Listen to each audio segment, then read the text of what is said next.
Welcome to Clarke Stadium in Edmonton and ICU Video's ProCast coverage of Prairie Football Conference action and tonight's matchup between the Winnipeg Rifles and the Edmonton Wildcats. Good evening, football fans. I'm Kevin Donnan for ICU Video, and we are pleased to bring you tonight's rubber match between the Rifles and the Wildcats. These two teams come in with identical 1-2 records and are tied for the fourth and final playoff spot in the PFC.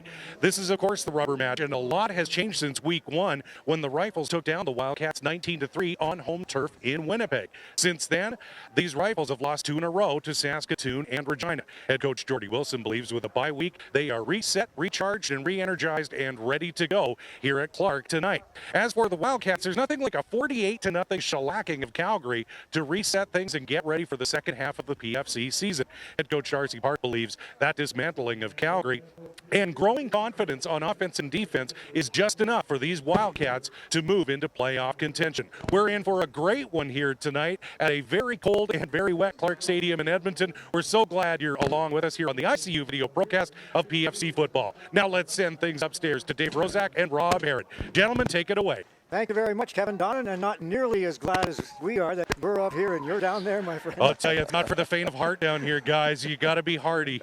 All right, Kevin, good luck down there. We just talk about the weather while we're in the subject of it, Rob Harrod. The Wildcats have been practicing in this all week long, and the Winnipeg Rifles are coming out of a day when it's something like 20 degrees right now in Winnipeg. Well, it may play into the favor of Edmonton, and again, it has been cold, and there's been snow and rain all week, so I think that's really good. And I was down on the field, and you talk about like the playoff implications of this game. It felt like the playoff atmosphere down on the field, both in Winnipeg and for the Edmonton players. It was exciting, and they were getting ready.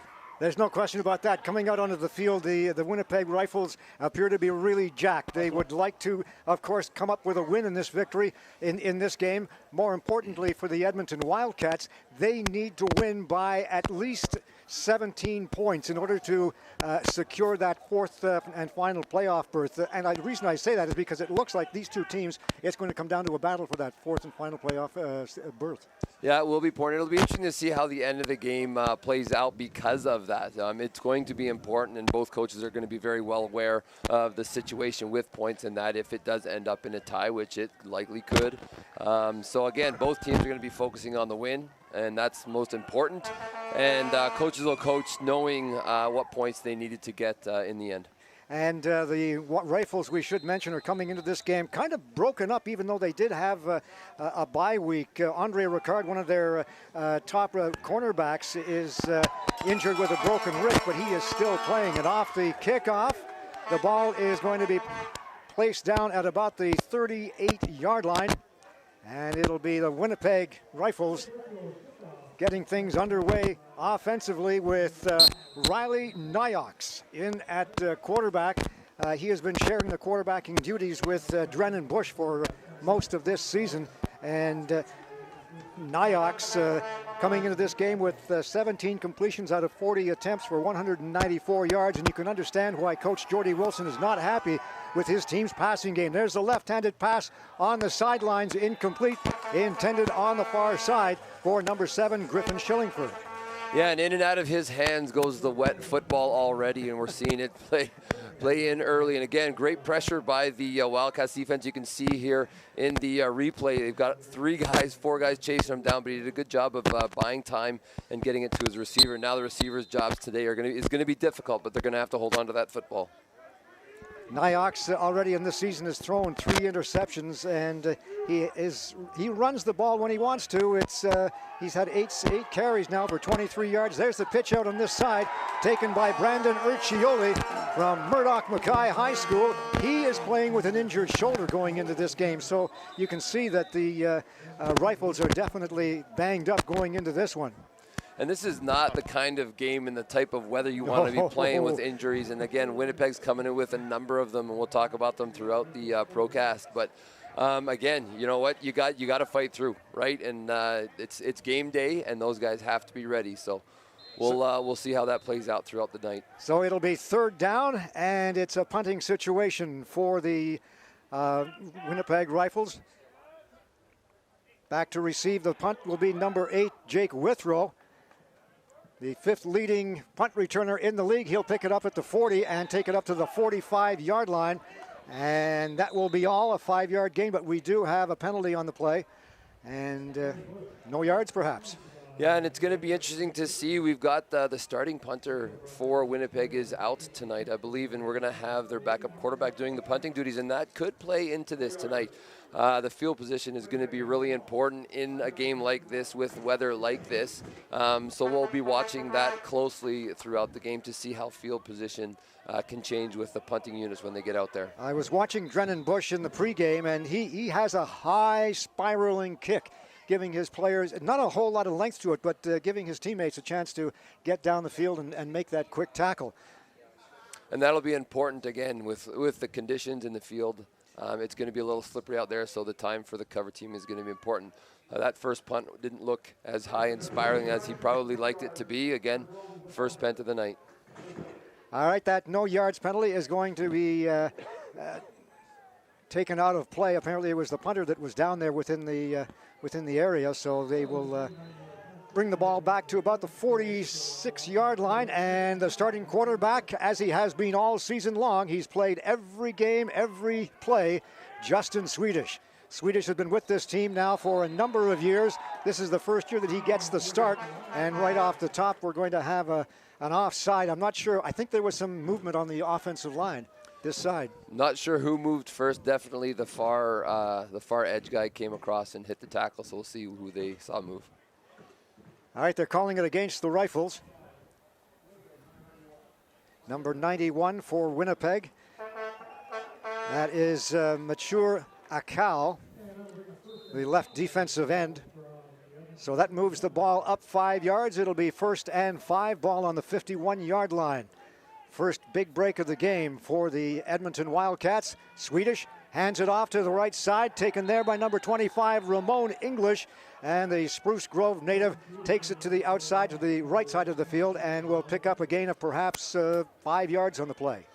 And you can see the little zone read that they started out the game with, again, trying to establish that run, and English did a good job of getting to the hole. He had to bounce it out because of the interior pressure, and I had a chance to talk to their defensive coordinator before the game, and those tackles when in Winnipeg earlier in the year had a really created some trouble for the offensive line of Edmonton, so we'll see how that plays out tonight. So this time he moves the ball ahead about 4 yards. He was actually stopped at the line of scrimmage on the previous play, and it'll be 3rd down and a yard, ball right on the center field stripe. That will bring out the kicking team. Very interesting how field conditions and the weather plays into this, because I think on a normal day, there's no doubt Darcy would have gone for this one. The Wildcats are missing their number 1 punter, Rosario Camarada. Woke up this morning apparently not feeling all that well, so Sebastian Fritzen is in there. He is the backup punter. Gets a high spiraling kick away. It's a good one. It'll bounce and into the arms of one of the Winnipeg players. Now it comes loose, and it is picked up by the Wildcats at the 31-yard line, but there is a flag. We'll see how that works out in the end for the Wildcats, but it looks like the Rifles offense is coming on the field. Yeah, I think it did. I think it was a no yards call. Ball bouncing around. I think as 2 guys were engaged, it came in. I think it hit one of the Winnipeg Rifles players in the back as he was engaged in blocking another guy. And of course, that guy was well within 5 yards when he had his hands on his jersey. So 5 yard, probably the 5 yard nature penalty, which I think is. Guys, Kevin here down on the sideline. One thing to look for tonight is as the temperature drops, you're going to see a little bit of frost build up, away from the 30s into that red zone. So footing definitely a factor. All the players sort of testing the turf tonight, but we've got some pretty ugly conditions in terms of footing, guys. So could be an interesting and slippery night down here on the turf, guys. Good point, Kevin. Good point indeed. Motion goes to the left. There's the snap, the handoff right up the middle again, taken by number 20, Brandon Urcioli. And he will plow ahead for a gain of about, well, we'll see where they mark it down, at about the 51-yard line. So a gain of close to 5 yards. And Urcioli plowing in there despite that injured shoulder. Yeah, and you know, he did a good job of making one little sidestep and continuing his forward momentum. And again, in a game with where you can't make a lot of cuts because of the field condition, it was a great run. Again, Urcioli up the middle. He is stopped at the line of scrimmage and then pushed back. A short gain of perhaps a yard or two on the play. And that Wildcats defense continues to pile them up.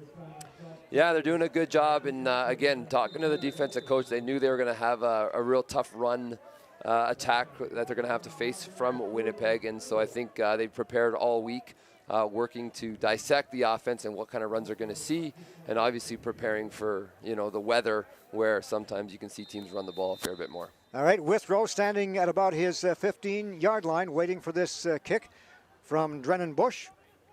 He'll kick it off at the 40. It's off the side of his foot. It'll go out of bounds. And it's probably maybe a gross 8 yards, 9 yards on that kick. But there is a flag on the play. It's going to go against the Wildcats. Offside. And guys, special teams coaches down here on the Wildcats sideline are begging the players to, to pay attention, watch the ball because, not unlike the footing, the special teams having a big impact, or the weather having a big impact on special teams. So special teams coaches here pulled the unit together down here with the Wildcats and said, guys, you got to pay attention because it's a tough night out here for the kickers. Thank you very much, Kevin. At quarterback, number 5 is Riley Knox. Knox, play action, back in the pocket, fires into the middle, and it is incomplete. Or we'll see what they call it. It's going to be a completed pass to I'll number. Have a good shot at the replay here to see if he skips it to him. Oh, I think he did. Definitely skipped it to him. No question about that. But the officials are calling it a completed pass. The call was made from the other side of the field with the receivers back to the official, but it is a completed pass, and the ball will be marked down at about the 35-yard line. And now the breaks go the way of the Winnipeg Rifles. Back in the pocket, Knox fires complete on the far side, taken by number 85, Brendan Knox. Brendan in his first year with the Rifles, and Riley in his 5th and final year with Winnipeg. Yeah, it's always nice to play with a brother and spend some time on the field together. They've grown up, I'm sure, playing football for a long, long time, and this is just a great opportunity for them. We'll talk more about this brother thing going on in the football game as the game goes by. There's the snap, the handoff to Urcioli. He nails one tackler and gets by another and is finally tripped up at about the, we'll call it the 22-yard line. They mark it at the 24, so it'll be second down, or make that third, and less than a yard to go, so it looks like they're going to go for it. Knox gets the call from the bench. Over center, takes it forward, looks to the left side, and looks like he will have enough for the first down.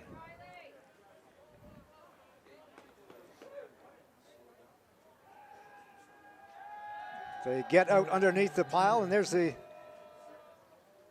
Actually, it looked like he was... He didn't get far, but he only needed about 8 inches. He only needed about 8 inches, so he got just enough. All right, first down, Winnipeg Rifles. Ball on the 23-yard line in Wildcats territory. Got 3 receivers out to the far side of the field. There's a mix-up in the backfield, but the ball goes to Urcioli, and Urcioli will again plow ahead for enough for the first down, probably a gain of about 12 yards on the play. Well, and you can see a little exchange problem at the beginning, but again, once he got it, you could see 2 hands on the ball, and that's going to be critical. The coaches have been probably talking about that all week, but also tonight, protect the football, and we can we'll have a little chance later to talk about the plus minus of both these teams. But again, turnovers is going to be important. Ball protection is going to be important in a game where that ball is pretty much going to be wet all night. All right, they're calling the sticks out. It was very close to a first down, and we'll see what the officials have in store. There's a good shot from the sidelines here of that ball, and it is going to be a second down with about inches to go for the Winnipeg Rifles as they continue to march the football down. Their second possession of the game with 8:12 to go in the first quarter. No score in what amounts to pretty much a playoff game for both these teams. Tied for fourth right now.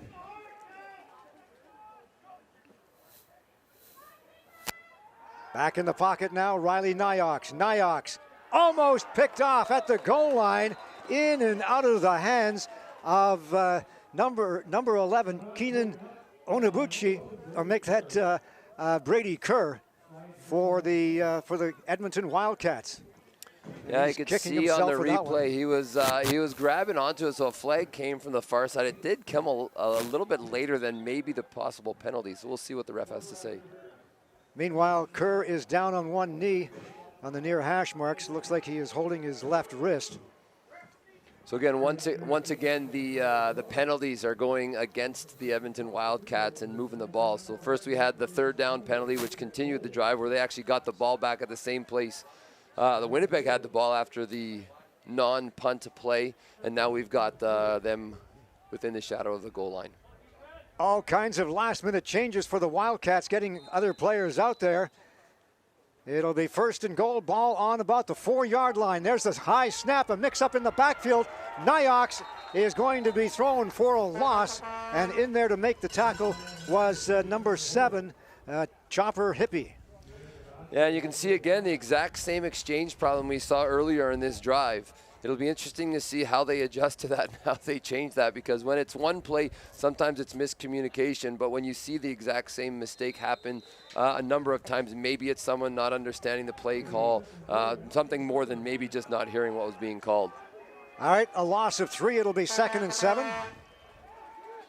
Ball on about the 8-yard line. There's the pass into the end zone. It is knocked down, and another good defensive play by Ty Smith, the Bev Facey graduate, jumping up to knock that ball down at the last second. Well, on the ball just not having the zip he probably wanted, and again, he maybe got away from him a little bit, because even a catch ball here, I think they were all out of bounds, all the guys in the area, and when you have two players from the same team in the same area, that's also a point of conversation for your coaches. Why were there two receivers going to the same spot? So again, a little bit of communication challenges in the Winnipeg offense right now, but they moved the ball, aided by a couple penalties, and a questionable reception has put them in the opportunity to kick a field goal here. All right, first scoring opportunity of the game. It'll be about a 12-yard field goal attempt. It goes through the uprights, and with 6:52 to go in the first quarter, it is the Edmonton Wildcats trailing the Winnipeg Rifles by a score of 3-0.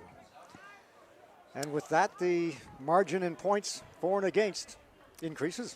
Yes, we're going to have to keep an eye on that throughout the night. Again, every point's going to matter. Again, I don't think the coaches, is likely going to be talking about that. The coaches know. The coaches are looking down the road, but you don't really talk about that to the players. You play the game, you call the game, because you know all the details about what you need to do. Justin Swedish play action. The pass is knocked down at the line of scrimmage, almost intercepted. Sticking up the big hand was number 95, Hayden Nelson, out of Dakota Collegiate in Winnipeg. Well, you can see Justin Swedish, after that ball got tipped up in the air, he beelined it right for that guy and took a shot at the D lineman to make sure he didn't have a chance to catch that one. So it'll be 2nd and 10. Ball on the 35-yard line. And play is whistled down. Well, a personnel issue with Winnipeg. They were forced to call a timeout. They had an extra guy on the field. And so, again, burning a timeout here early in the game. Noah Wilson, the defensive lineman, heading to the bench at the last minute.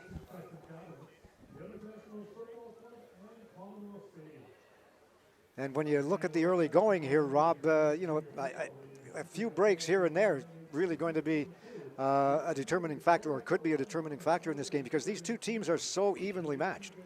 And they are, yeah, and we talked about it already earlier. The first points on the board were created by a break that went Winnipeg's way and not Edmonton's, because on that same play, they both got a break. Unfortunately for Edmonton, the penalty offset or overrode the bad punt, which would have put them in great field position. So now they're back at their 35, marching from there. All right, Swedish in a quarterback out of the shotgun. Handoff. Play action pass complete at the 50-yard line and up to the 55. Taken there by number 23, Kiefer Moak, out of Archbishop O'Leary, his 10th reception of the season.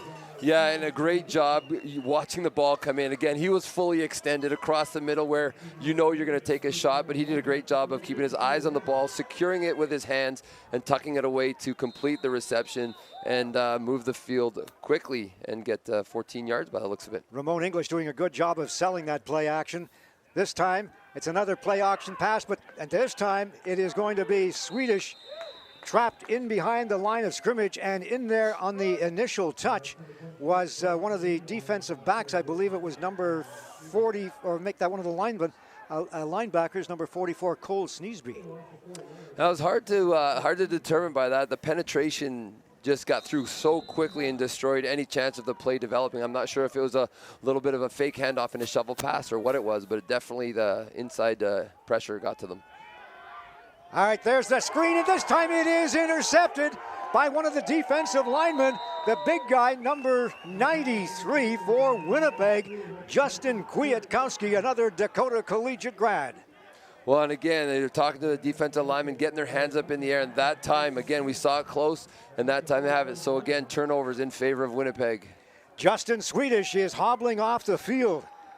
And as I mentioned at the beginning, he has played every minute of every game so far this season, and they can ill afford to lose him to an injury. Yeah, and that does not look good. And he was, again, probably the injury came from him making the tackle on the big defensive lineman, landed on him. So we're going to have to keep an eye on him. All right, ball is on the 38-yard line in Wildcats territory. Play action once again. Rolling out to his left, Knox looking downfield. He's being hounded. A pass picked off at the 20-yard line on the far side of the field, and it is number 23. Or make that, we'll check that number once again. The 19, number 19. That's Sam Jones out of McNally with the big interception, but now coming out off the bench and playing at quarterback is Cody Olson for the Edmonton Wildcats, as they continue to take a close look at the leg of starting quarterback Justin Swedish. Cody Olson at quarterback. There's the pass. It is a sideways pass. It is a lateral, and we'll see what the officials rule on this one. The head linesman out there is Sharon Airy. It is being called a lateral, and it is a turnover. The Edmonton Wildcats give up the ball on their own about 15-yard line, and the Winnipeg Rifles will take it over from that point. Well, 3 plays in a row and 3 turnovers. These guys are not helping themselves out. And again, Edmonton had defense, made a great play, got the ball back, and then the offense went and turned it right back over. And again, going back to that play, that swing pass, you want to try to throw that forward just in case that does happen. And unfortunately for Edmonton, the ball is in the hands of Winnipeg now. Motion goes left, handoff up the middle, taken by Urcioli. And he is stopped after a gain of perhaps a yard or 2 on the play. This defense for the Edmonton Wildcats has been extremely steady all year long. They've given up very few points, but I'll tell you what, their offense isn't doing them any favors either. No, they're not helping them out, and you can only rely on your defense for so long. They've got to start generating some offense, getting them out of their own end a few times in the day. There's the snap back in the pocket. Knox fires into the middle, almost picked off again, in and out of the hands of number 21, Jaden Dalkey. Their leading defensive back, obviously, for this season and last season as well, and he sure could have used that one. Yeah, you know what? Did a great job reading the quarterback. He came off his receiver as that ball got released, and it went in and out of his hands. And you know what? They're going to have to continually respond and continually make plays on defense if they're going to allow their time for their offense to gain some momentum to start moving the ball a little bit. All right, 20-yard field goal attempt coming up from the near side hash marks. Drennan Bush The holder out there, number 29, is Troy Wilson.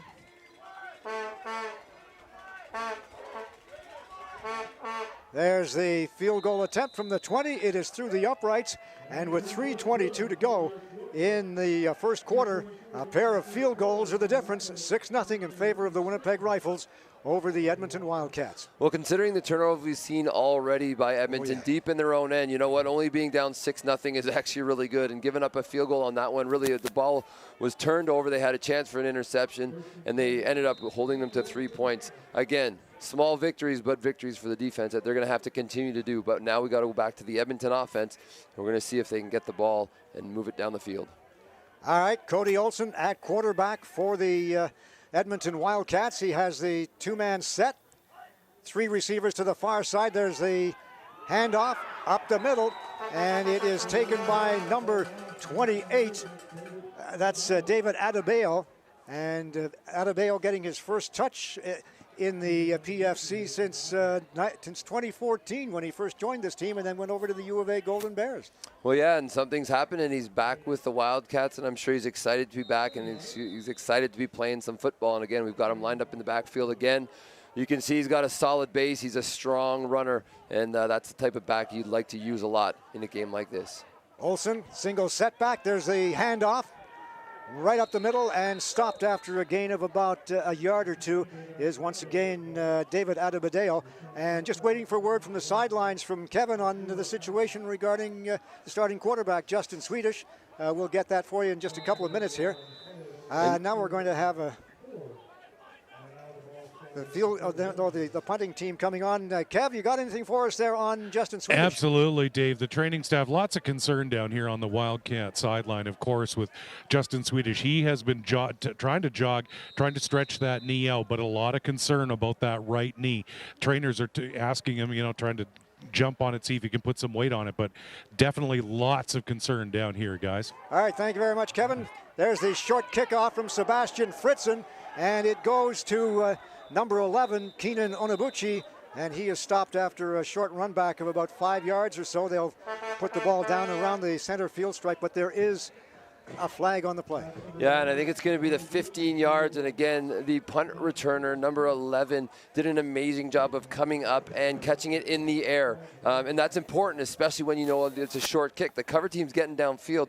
They're getting too far downfield for the kicking. And the punting team has to be aware of the fact that their number one punter, Camerata, is not there tonight. And Fritzen, who has been doing well in practice, may not have quite the confidence factor going for him right now at this point. Yeah, both punters are going to be very involved, and they're going to have to stay focused and do their job. It's a difficult night to do that, and we're going to see how that plays out. Looks like the rain has kind of slowed a little bit, although the umbrellas are still out. Back in the pocket and being rushed and taken down at the 50-yard line. Breaking through that offensive line was number 96, Garrett Hauk from Cold Lake High School.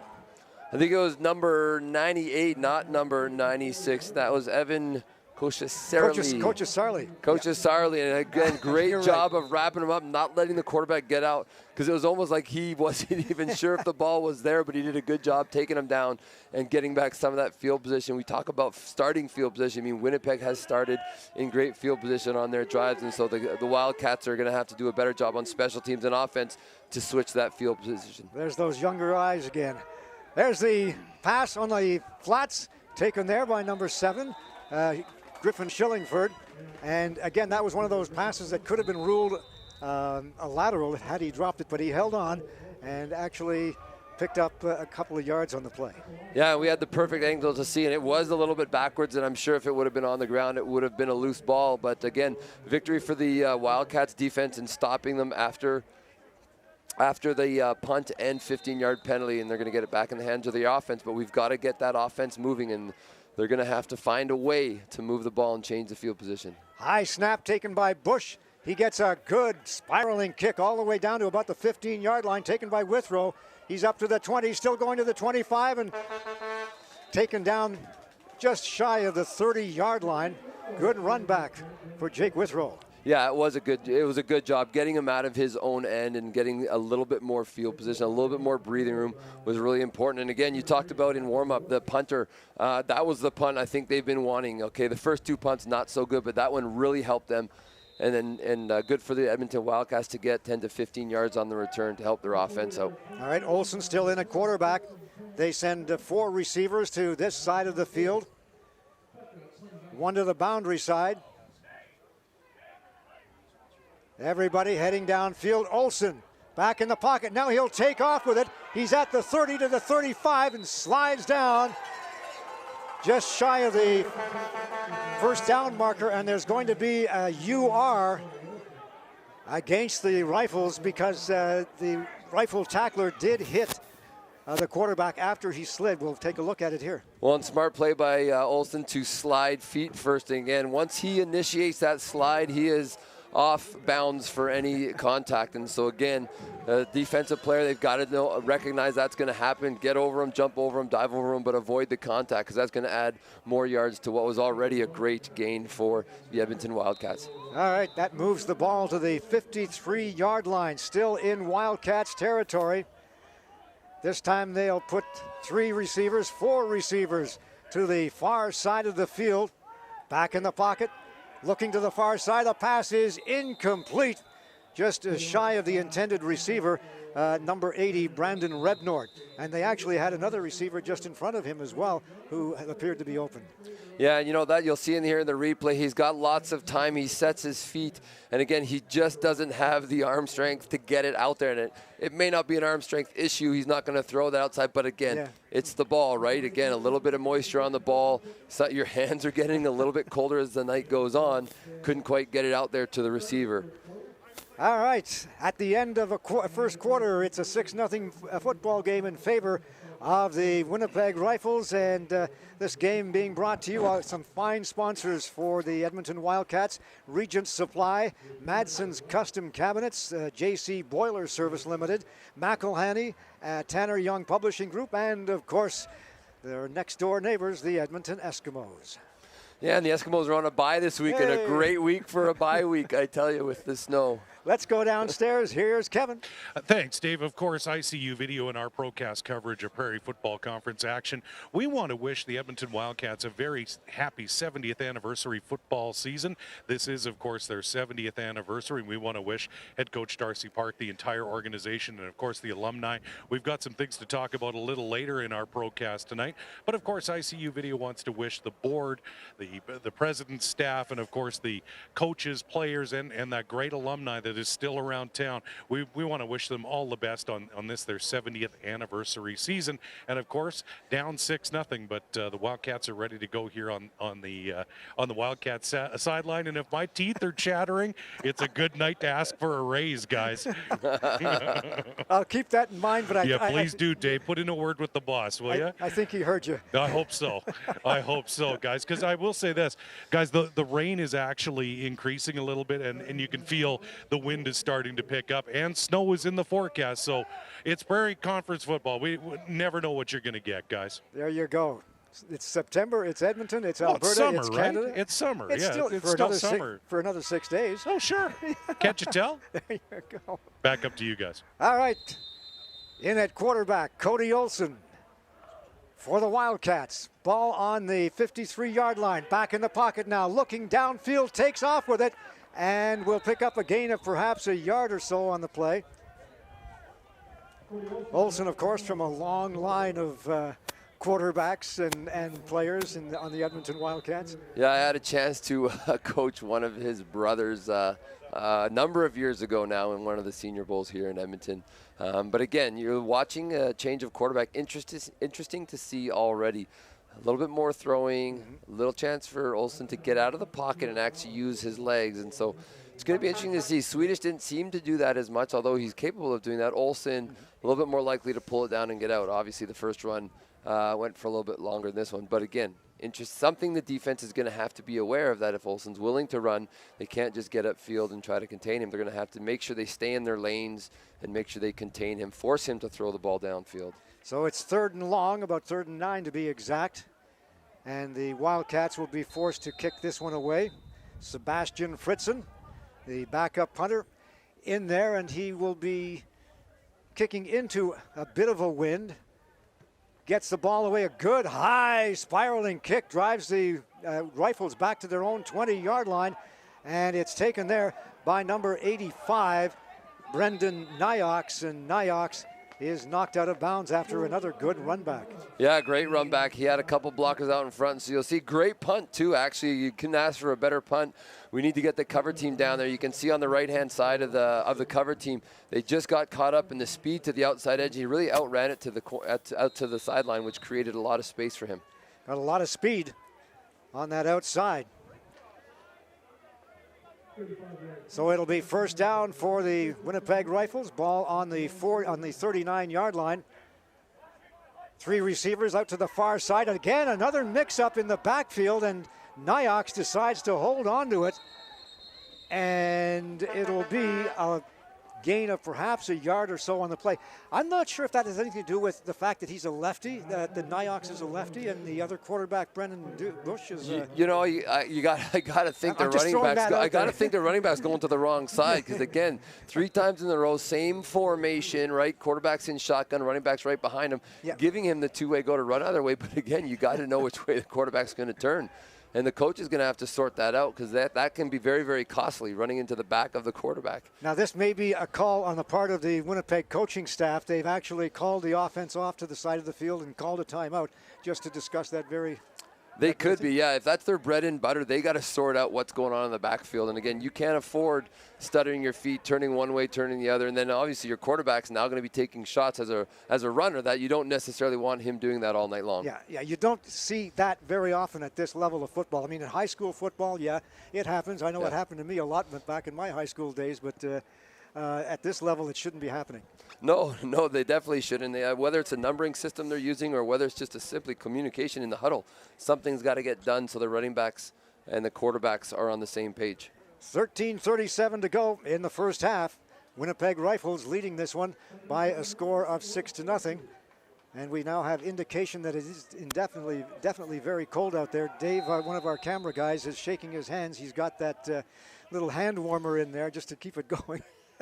So it's definitely cold. Back in the pocket now, Knox is taken down from behind. And again, in there is Chopper Hippie. Yeah, great job coming off the edge. And we're going to get a shot of the replay here. He comes in late, just speed around the edge, wraps him up. And again, strong quarterback standing in there tall, but getting him to the ground after a lot of work.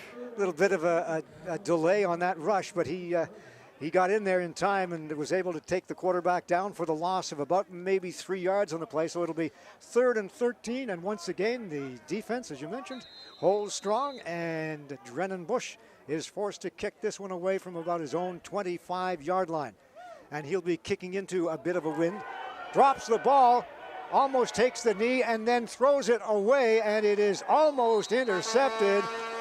But it will be a turnover on downs for the Edmonton Wildcats as they take the ball into their best field position of the game. Yeah, and again, a bad play all in all for Winnipeg, but what a heads-up play by the punter to actually throw the ball away. And it saved him 15 to 20 yards, because if he would have eaten it there, it would have been a 10, 11-yard line. But again, he was able to get the ball close enough to a receiver, and now he at least bought a defense a little bit of space before the end zone. But he didn't buy himself any favors. He's down there on the field right now. Drennan Bush down at about the 13-yard line and slowly getting up. Not sure, might be an upper body injury, but he was hit hard just as he got that football away. Guys, Kevin down here on the sideline, we talked about the 70th anniversary season of the Wildcats. For some of our viewers, they're probably wondering what happened to the color scheme with the Wildcats. Well, to celebrate this 70th anniversary, the Wildcats have gone to this new sort of Penn State retro look, and it's become very popular with fans. Megan Tanner says merchandise sales are doing very well. And the new logo of the Wildcats, guys, was designed by defensive halfback Tony Savchuk. He's the only artist who can design a logo and put you in the hospital all at the same time. But look for that new logo on the new merchandise, and it's a great, clean, and classic look, guys. It is, and it's designed by actually Nike. They are now officially a Nike football team, which I guess makes Colin Kaepernick very happy. It may for sure. All right, back in the pocket is Cody Olson. He hands it off left side, and plowing his way up for nearly a first down is number 18, Carter Parker, or make that 28, I'm sorry, David Adebayo. Yeah, again, the new running back in the lineup this week. Again, downhill running offense. The offensive line can just kind of push forward. It's a little bit easier for them to do that, and knowing you've got kind of a bowling ball type of back in the backfield just coming downhill all the time. Again, takes it into the middle, and again fights his way ahead for a gain of a couple yards. He may be just short of the first down, but he's definitely, Adebayo is definitely one of those, what you call a north-south runner. He just puts his head down and bowls his way through. Yeah, and on that play, a linebacker was able to step up into the hole, meet him at the line of scrimmage to force Darcy into a third and short situation where he's going to have to make a decision. 3rd and 2 to be exact, and Olson is staying out there. So he'll send 3 receivers out to the far side, and flanked out to this side is number 80, Brandon Rebnord. Now under center, and it's going to be called, and it's going to be a procedure call against the Wildcats. No, I think they got a timeout called. And again, interesting how earlier in the game on a 3rd and what was less than this, 3rd and 1, in these conditions, Darcy decided not to go for it. Now, he may change his mind and all this maybe for not. But interesting enough, where they are on the field now, possible field goal range, but in these types of conditions, a lot can go wrong. And so maybe he's opting at 3rd and 2 to go for it, knowing their defense has been playing well. And again, obviously they want to get this here, but if they don't, their defense can come in, likely make another stop because they have been playing well tonight, and get the ball back in really good field position. So good opportunity here for the Wildcats. I like what Darcy's thinking. I like that he's leaving his offense out on the field. You know, it also shows the belief in the players. You know what, we believe in you. We know you can get this done. Let's get bodies on bodies. Let's get the first down, and let's get this ball in the end zone. 3rd and 2. Cody Olson at quarterback, playing his first game of the season. Up until just a few minutes ago, Justin Swedish had played every minute of every game, but now he's off with an injured leg. And Olson under quarterback, or under the center rather, hands it off, and reversing his field and going to the left side was David Adebayo, and he picks up about 5 yards on the play. It'll be more than enough for the first down. And we have a flag, a late flag, and it's going to go against Winnipeg, according to our cameraman Dave Foley. Looked like number 55, Richard McGuire, and unfortunately, one of the Winnipeg Rifles players was standing over top of him after the play, and he was chirping at him pretty good. And it is going to be number 91 for Winnipeg, Mature Aku. Yeah, it's going both ways again, and I'm glad he called it both ways because it definitely wasn't one. The other guy stood up, gave him a little bit of a shove, which probably wasn't enough to get the penalty. But again, giving it to both players is probably the good call for the refs. Good job of the crew to actually have the conversation, decide what the best plan of action is, and then move forward. All right, ball is on about the 22-yard line. 1st and 10 for the Wildcats. Over center is Cody Olson. Hands it off to David Adebayo, and Adebayo plows ahead for the first down, a gain of close to 13 yards on the play. And boy, I'll tell you what, he's a big guy, short guy, but he's a fast guy. Well, and again, you can see him cut through the hole. He makes his break and makes 2 guys miss. The initial hole kind of collapsed down, stopped his feet, off to the side, and then away he goes. And it was a great job of, again, protecting the ball, running downhill, and that's what you want to see from your running backs, especially in weather like this. And now it's an opportunity. They're inside the 10-yard line, ready to score. 1st and goal, ball on the 9. And there is a flag thrown down in the end zone.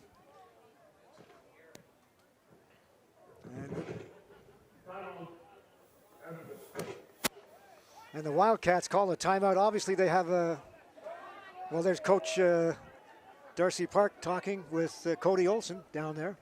I think, again, not showing his frustration to Coley, but there's a little bit of frustration knowing the 20-second clock had ticked down. They didn't get the playoff. Again, not wanting to burn all your timeouts. But again, well-used timeout. Again, you got to be able to do that. And again, good job on the sideline for coaches to know, hey, we got the backup quarterback in there. Let's buy him a little bit of time. Let's get this ball in the end zone, set up their offense for the best possible chance to score a touchdown here. So the ball down about the 9-yard line. 6-0 in favor of the Rifles. 10:32 to go in the first half. Wildcats on the doorstep. Under center once again, Cody Olsen hands it off once again to David Adebayo, and Adebayo is stopped at the line of scrimmage.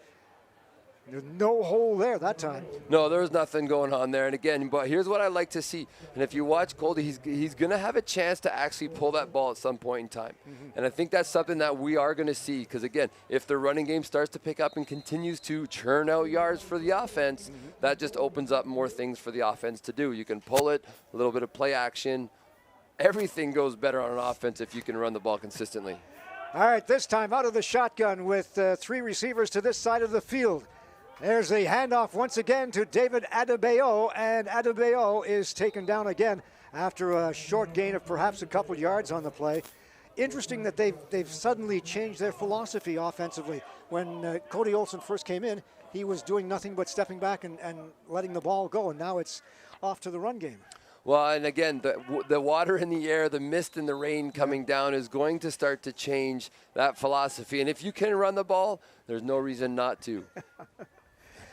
Well, with Adebayo in there, he's proven himself over a couple of years with the Golden Bears, and of course in his first year in 2014 with the Wildcats as well. Here is going to be a field goal attempt from about the 18-yard line from the left-footed kick of Jake Withrow from Bev Basie, and Withrow puts it through. And it will be a 6-3 ball game with 9:15 to go. So Jake Withrow is in there at kicker, and he is, of course, replacing Rosario Camarada, who is also the kicker and punter.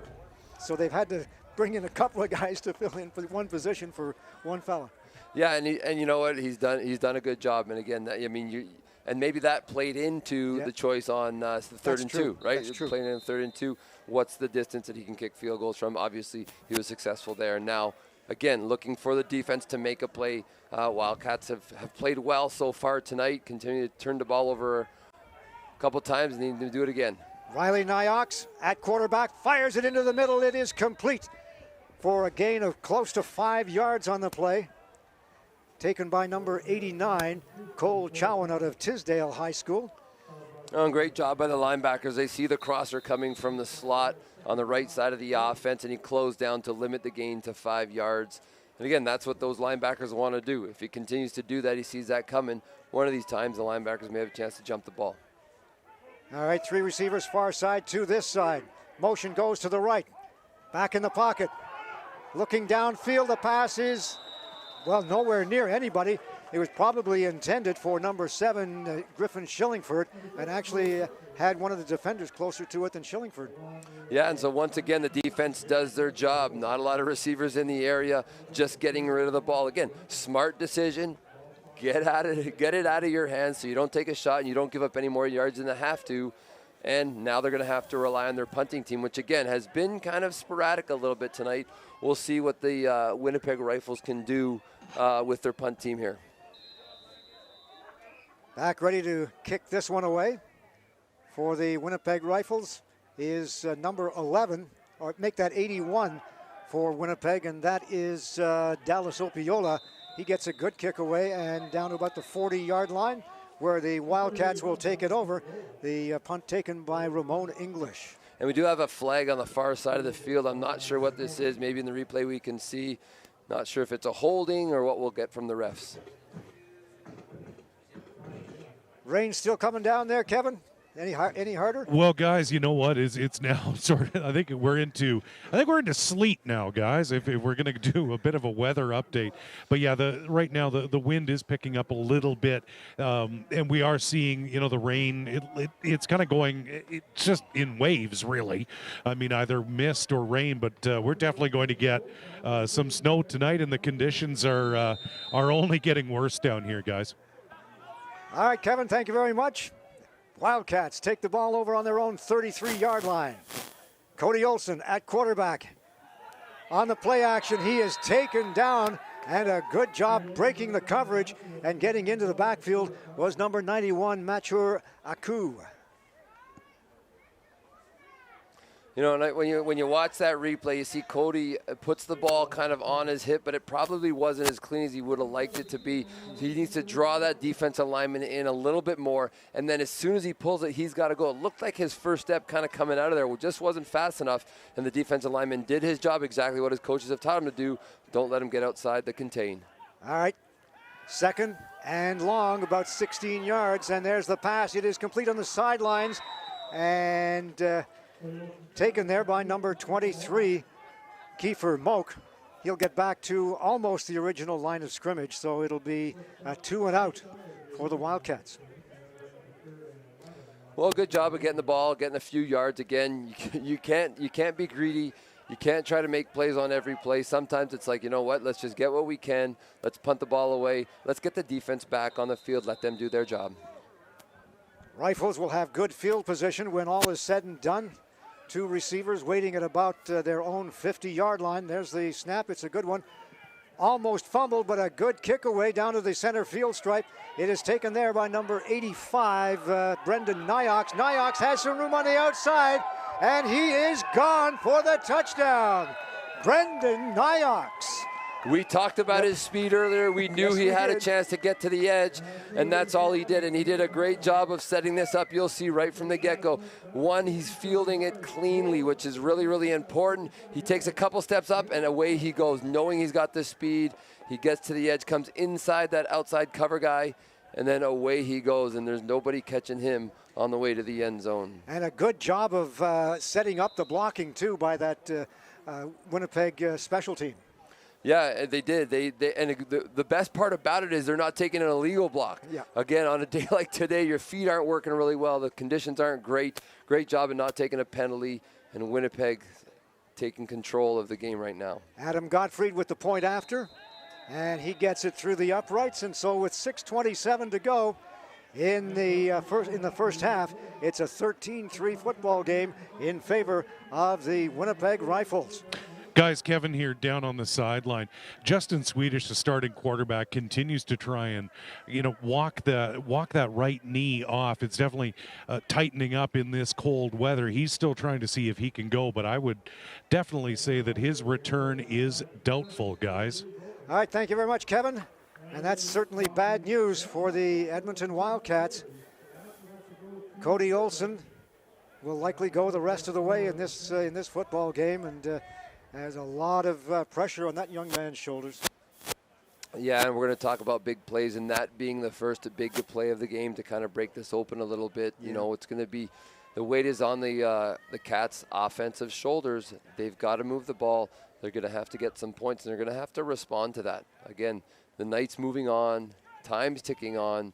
You know what? They're going to want to try to close that gap before the half. Adam Gottfried with the kickoff. He pooches it down to about the 40-yard line.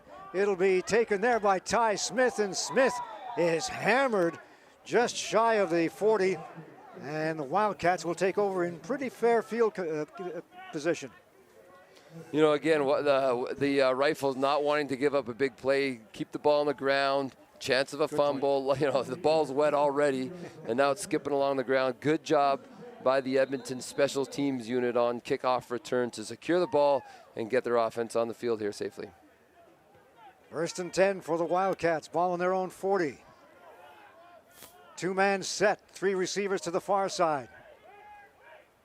Out of the shotgun, hand off to the second man through on the left side, and that's taken by number 25, Ramon English, and he's going nowhere. Well, we talked about adjustments, and you can see here on the play or on the run play, there's leaving a guy outside, and again, they're understanding. Olsen can run. We got to make sure we take that because again, they probably saw the same thing from down there that we saw. Said, hey, we got to take care of that quarterback because he could pull it, and there's a lot of running room if he gets out there. Second, and just over 9 yards to go for the first down. 5:36 to go in the first half. Snap goes through the hands of Olsen. He picks it up, now takes off with it, looks downfield, fires, and there is no one anywhere near it. And we have a flag down here. Yeah, and then where it's thrown there, I think often it's the back judge. He gets rid of it, and then he gave him a shove afterwards. So again, undisciplined play by Winnipeg is going to leave, or it's going to give the opportunity for the Edmonton offense to stay on the field. Olsen down in one. It looks like he's just fixing his shoes, so no worries there. Ooh, I think actually, based on the official, I think it's going both ways. It was grounding and roughing the passer. We'll see what happens with regards to yards here. Yeah, I don't think the ball even got up over the original line of scrimmage when he threw it. Yeah, I don't think it did, and I don't know how close it was to a guy. It wasn't that far. I've seen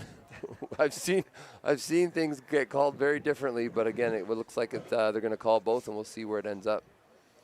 All right, the officials for this game, the main officials, the head referee is Brendan Murphy, the head umpire is Terry Blundell, and the head linesman is Sharon Airy.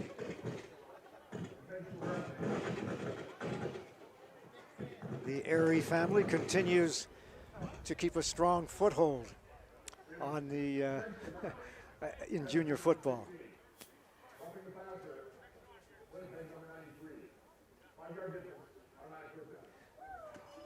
Five-yard distance, but it is also an automatic first down. Yeah, and that makes a big difference there. Again, Yeah. the 5 yards was good. The automatic first down, giving them a chance to continue this drive is important. So they mark the ball at the 46-yard line. Wildcats have 5 minutes, 13 seconds left to get some more points on the board. They trail 13-3. Back in the pocket now.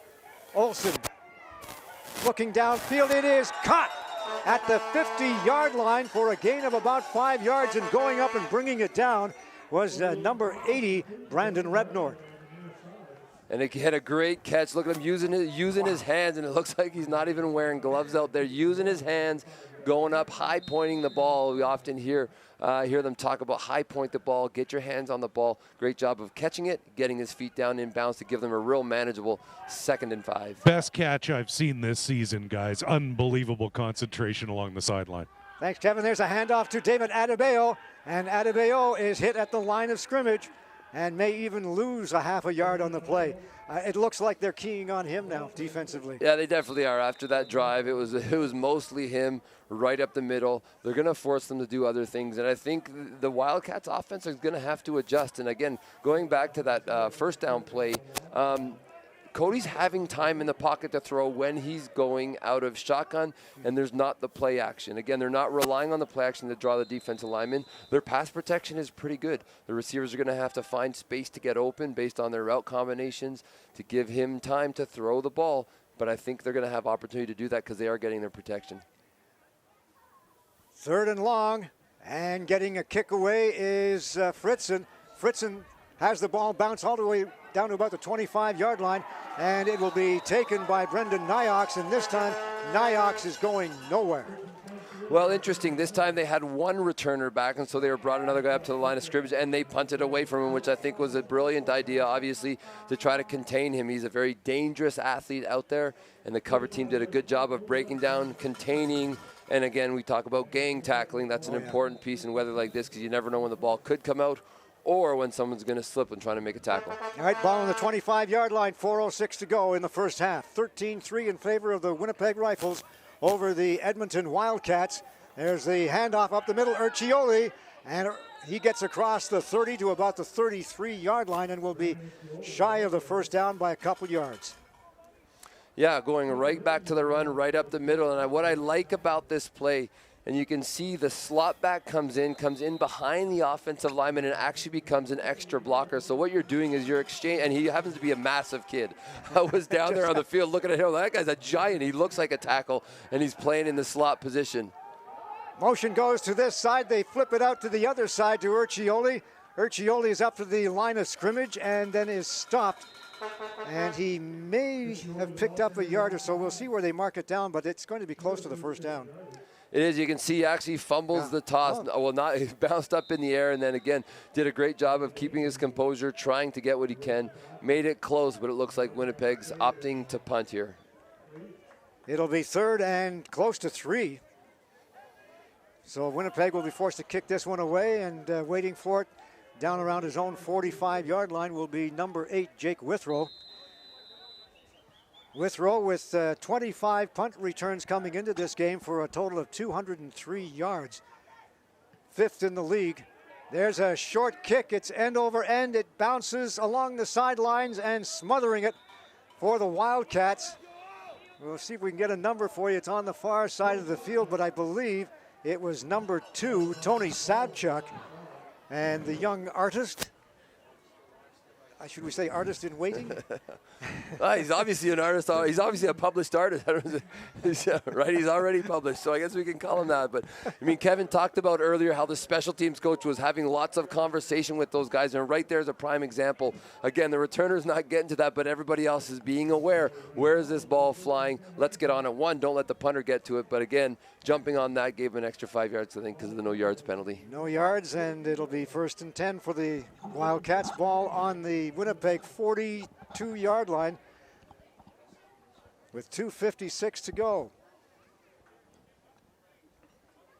Olsen having a little chat with his tight end, double tight along the line. 3 receivers to this side. David Adebayo is the lone setback. It is handed off to Adebayo, and again, he is going nowhere. And they've got to do something to disguise that or to get away from it just so that they can set it up a little bit later on in the game. And you know, like they're just keying on him. Like Cody's got no chance even to pull that ball because they've got too many guys in the backfield. And again, back in Winnipeg, they talked about Donnie was talking about how their defensive tackles in Winnipeg were giving them a lot of fits in the middle. And again, that's a sign right there where they're getting pressure up the middle.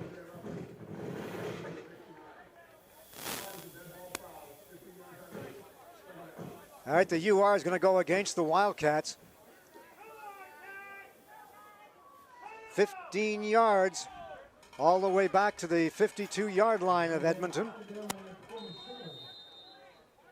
And again, the Wildcats shooting themselves in the foot. And we said that so many times last year, but again, it's happening tonight. Yeah, and I don't know if Cody's ever done any punting, but I think right now would be a great time for an onside punt on 2nd down. Back in the pocket. Unless he throws a downfield dart. into the middle. It is knocked down. Intended out there for number 81, Lucas Howe. And a good job of coverage on that play. Yeah, you know what? It wasn't a bad ball thrown. He could have led him a little bit more. But again, that ball, if it gets up in the air, you don't know what's going to happen with it in these types of conditions. But a well-thrown ball by Cody, and that's a good sign that he has no problem pulling the trigger downfield. Again, hopefully we see him do a little bit more of that. Again, the Edmonton offense has to do a little bit of run-pass mix, allowing him to get into a rhythm and gain some yards on offense. Sebastian Fritzen gets the snap, gets a good kick away. It's end over end down to about the 30. Taken on the far side by number 11, Keenan Onabuchi. Onabuchi cuts to the middle and is gang tackled after a run back of about maybe 10 yards on the play. So it'll be 1st down for Winnipeg in their own zone at about the 42-yard line. Guys, Kevin down here on the sideline, just a quick injury update. Justin Swedish warming up, so he may be back in this football game, likely in the second half, but he is under center, testing that right knee, and he may be back in this football game, likely in the second half, guys. Well, you can certainly hope so. Thank you very much, Kevin. 2:17 to go in the first half. Handoff to number 20. Once again, the big ball carrier is Urcioli, and he is just plowing through players and picking up yards every time he touches that football. He is, and again, you're already getting into the secondary here. You can see as he comes through, the linemen are getting bodies on bodies. The linebackers are getting caught in traffic, and so as he's coming through, someone's dragging him down. That's Jaden Dalkey coming in at the end to finish it off. And again, you don't always want your secondary guys making the tackles. Now, this secondary is outstanding. They do a lot of run support, but again, you want those linebackers making those tackles before they get to 5 or 8 yards. In the pocket, pass incomplete, intended into the middle there. It looked like it was going to number 84, Tyler Hodgson out of Grant Park High School, looking for his 7th reception of the season. And Brady Kerr right there as well, almost having a chance at it. That ball flies a little bit higher. He maybe has a chance at the second interception for the Edmonton Wildcats defense tonight. The Cats defense has just been outstanding in this football game. They've been holding the Winnipeg offense to a lot of 2-and-outs and doing a good job of it, forcing them to kick this one away once again with 1:51 to go. Here's the punt. Good spiraling kick all the way down to the 20-yard line. Bounces there. Jake Withrow takes it, picks it up, and brings it ahead to about the 22-yard line. A run back of close to 5 yards on the play. Good job by Withrow to run that one down after it bounced a couple of times in front of him. Yeah, again, fortunately for him, he got a decent bounce and was able to track it down and then get a few yards on the return after retrieving the ball. But again, it's really important, those special teams plays. It's to secure the ball, and again, they need to get a break. They need to get a big play here. Again, Winnipeg has shown they made their big play. It came from special teams. Let's see if this offense can make a play. All right, first down. Cody Olsen at quarterback for the Wildcats. Ball on the 27-yard line. Single setback is Adebayo. Play action. What happened there? Well, what happened there is you had a great athlete. So again, they're running the slot kind of counter, and so again, using speed to get to the edge. You can see perfect timing on the exchange. What a move there by turning it back inside and actually accelerating again through the gap. So great play. Again, those are the types of plays, mixing it up so the defense is not so focused on any one aspect of the offensive system. And I was focused on Adebayo. That's what happened. It was a good fake. That's exactly what that was, right? That's exactly what you want. That's what you want to do. They try it again. This time it's second man through is Adebayo. And he plows ahead for a gain of about 4 yards. So we were talking about they have to set certain things up so that Adebayo can get hold of the ball and not have everybody's yeah, and you can see on that replay right there, number 91 from the Winnipeg edge, he came upfield, and knowing that guy's coming, he's got to stop his feet because they obviously don't want to give that up again, and that creates the space on the inside. So attacking the defense from different places and from different angles is going to help all aspects of this offense. Gain of 4, back in the pocket now, and the screen pass. It is complete in the middle to Jake Withrow. He fumbles it, ball bouncing around, and who's got it? Winnipeg has the football. 4th turnover of the game for the Wildcats. Well, as soon as we talk about how the offense is moving, another great play design. Everybody's coming in. They run an amazing screen. He does an amazing job to actually secure the ball, and away he goes. And so, great defensive play by the Winnipeg Rifles to, again, strip the ball, knowing the weather is like it is. Get your hand on the ball, and this guy, again, finally some momentum for the offense, and then they turn the ball over. Bryce Marino doing the stripping of the football from St. Paul's High School. First-year man for this Winnipeg Rifles team. There's the snap. Back in the pocket now, looking into the middle. A pass is incomplete, and it is over the head of the intended receiver, number 84, Tyler Hodgson. You can see there he's set up in the pocket. He's got his feet. He just throws it behind him. Again, it looks like a fullback tight end running to the flat. Just outright misses the throw. He's got to be able to make those. 2nd and 10. Ball on about the 51-yard line. Motion goes to the left, or goes to the right, rather. There's the handoff to Urcioli. He goes to the right as well, and he will have enough for the first down. He just left a trail of tacklers in his wake. He did, and that's hard running right there. Again, moving his feet, not ever stopping, and again, just getting the yards. And again, that last push, the last 3-4 yards, put him close enough where they either got the first down or are very, very close. and they likely going to work the clock to not give up any points to the Cats in this half, or any more points to the Cats in this half, and possibly try to get a couple shots downfield to see if they can get themselves in field goal range or possibly an opportunity for a touchdown. Well, if that marker on the far side of the field is correct, they probably are going to be short by maybe the nose of the football, but not much more than that. So the chains will come out with 36 seconds to go in the first half. Which that young chain game was pretty excited actually to have the sticks called out, because they've probably been slowly waddling up and down the sideline, getting pretty cold, and a chance to run across the field, go for a little bit of a jog would have been nice at this time of night. And guys, Kevin down here on the sideline, and you know, this is balmy in Scotland right about now. But I'll tell you, it's more of a mist. We are starting to see snow. But I want to do one quick shout out, guys. Our colleague John Belmont, the coach, of course, ICU Video Procasts. We cover both the Wildcats and Huskies proudly, both teams. But our colleague John Belmont is scheduled, well, as you guys know, to go in for some warranty work, for some repairs.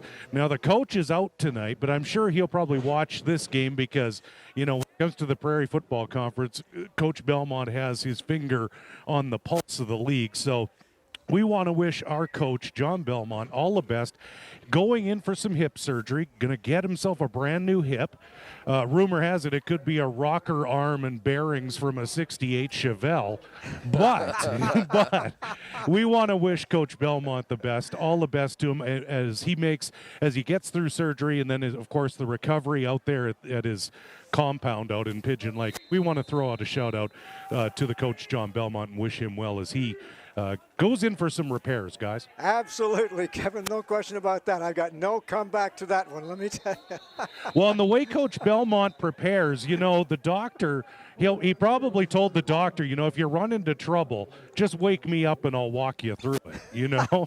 Knowing our coach, he's probably researched this to death, and he probably knows how to do it just as well as the doctor. But, you know, we love our coach, we love JB, and we certainly wish him a speedy recovery, and we know that he'll be back up in the booth in no time. Absolutely. Thank you very much, Kevin. So who's going to break the news to John that he's got to go on the sideline now that he's got a new hip and can run up and down the sideline when you can come up here for the cold weather games? Yeah. Not a bad thought, Rob. I like right now. I'm in love with your thinking. I'm in love with your vision. I wish to get him down there right now. He probably can't feel his hip. All right. Another UR against the Wildcats, and that moves the ball down to the 32-yard line in Wildcat territory. Looking into the end zone, the pass is up and knocked down on a nice defensive play by Tony Sapchuk out of Jasper Place High School. You know, interesting enough, you can see in the replay here as Tony's coming across the field, he's kind of got perfect vision of both, and I could see him about 15 yards away from this ball, and he had a beeline on the ball. You know, great position, great defensive play. I thought he may have come up with that interception because he saw it coming from a long ways away, and the ball hung up in the air. I'll bet you his eyes were like saucers out there. I'm sure they were. All right, it is now 2nd and 10. Ball on the 32-yard line, and again, back in the pocket. And again, looking to the 20-yard line. It is complete at about the 22. We'll see where they mark it. It's going to be very close to a first down with 14 seconds to go. The hurry-up offense is out there.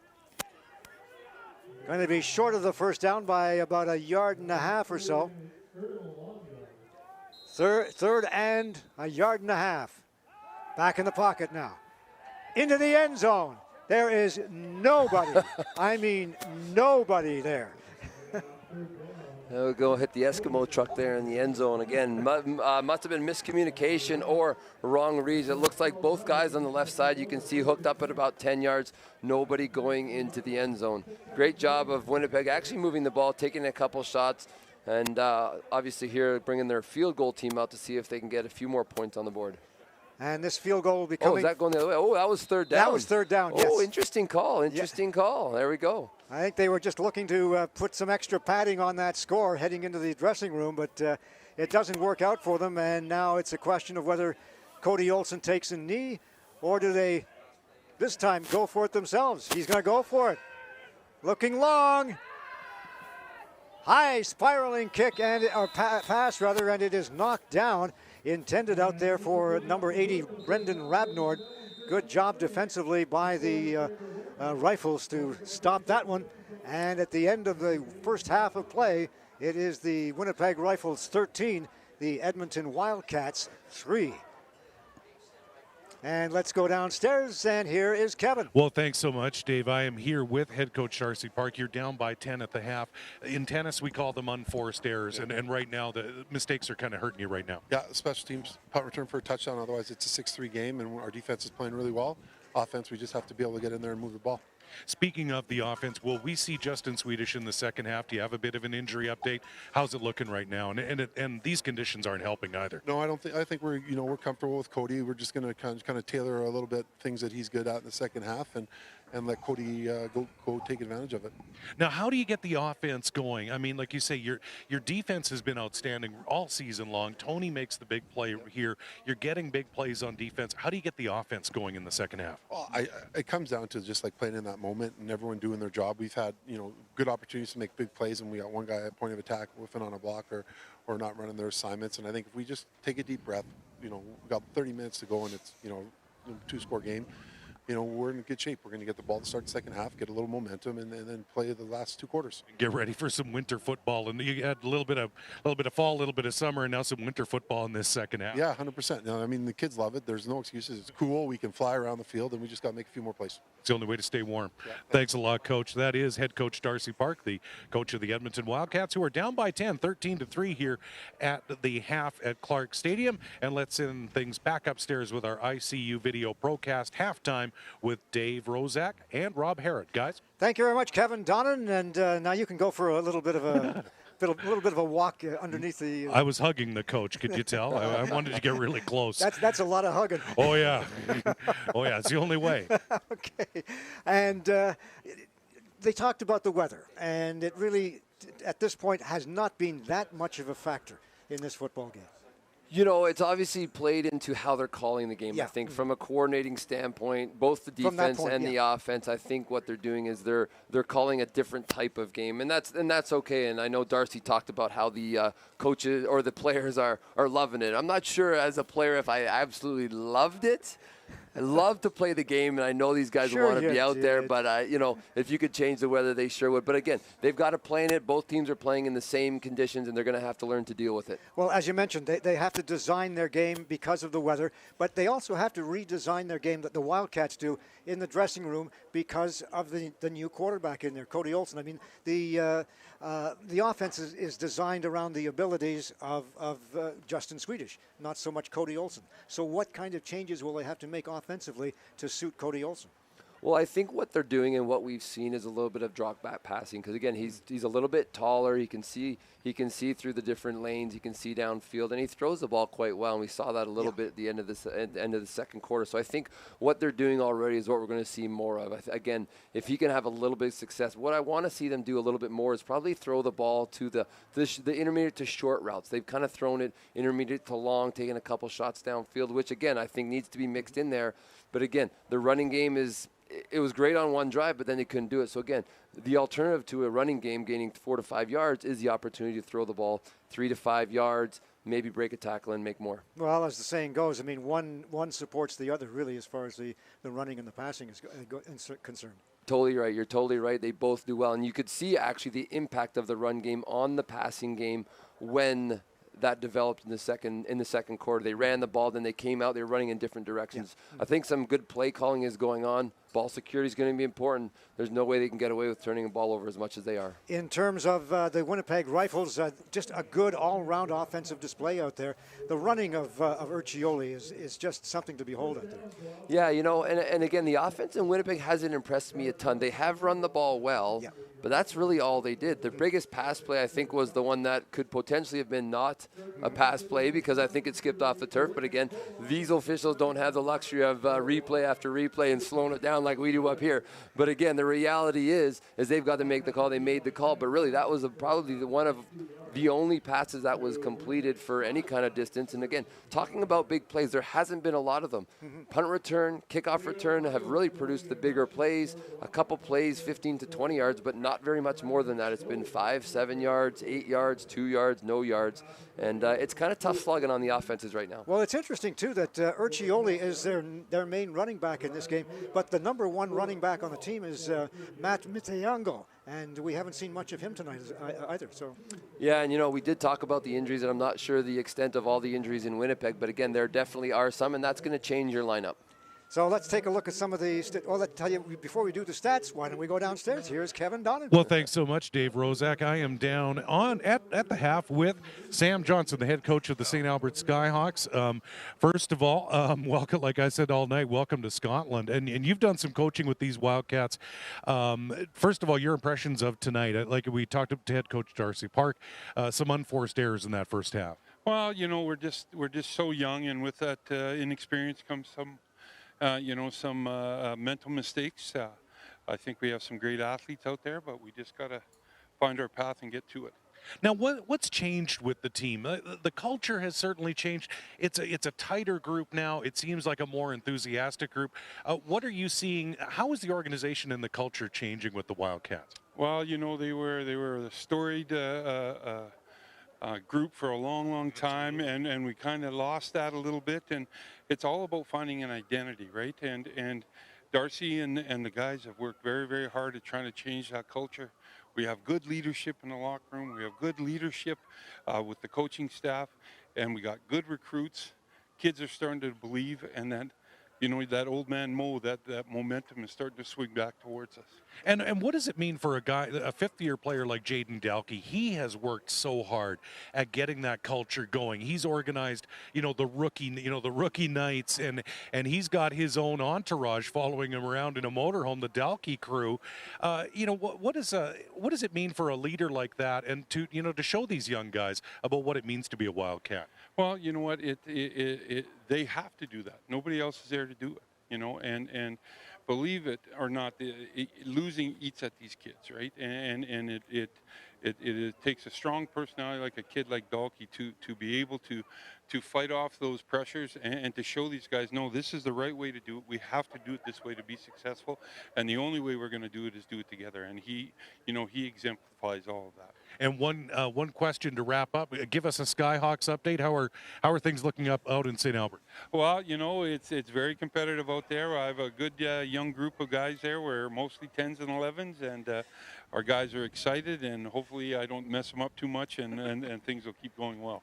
Well, I want to thank my guest at the half, Sam Johnson, the head coach of the St. Albert Skyhawks, and he's done some coaching with the Wildcats. And the Wildcats have some work to do down 10 here at the half. Guys, back upstairs to you. I don't think he'll do too much messing up down there, Kevin. His young lad, Danny Johnson, of course, plays for the Wildcats. He's in uniform tonight and may or may not see in action, so you never know. You never know.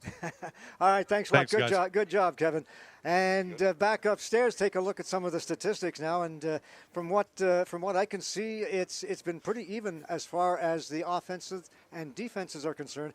The big difference has been the special teams. It really has, and Darcy hit it on the head. You know what? A special teams return got him the points. Otherwise, it's a close game. The turnovers didn't help. That gave him another 3.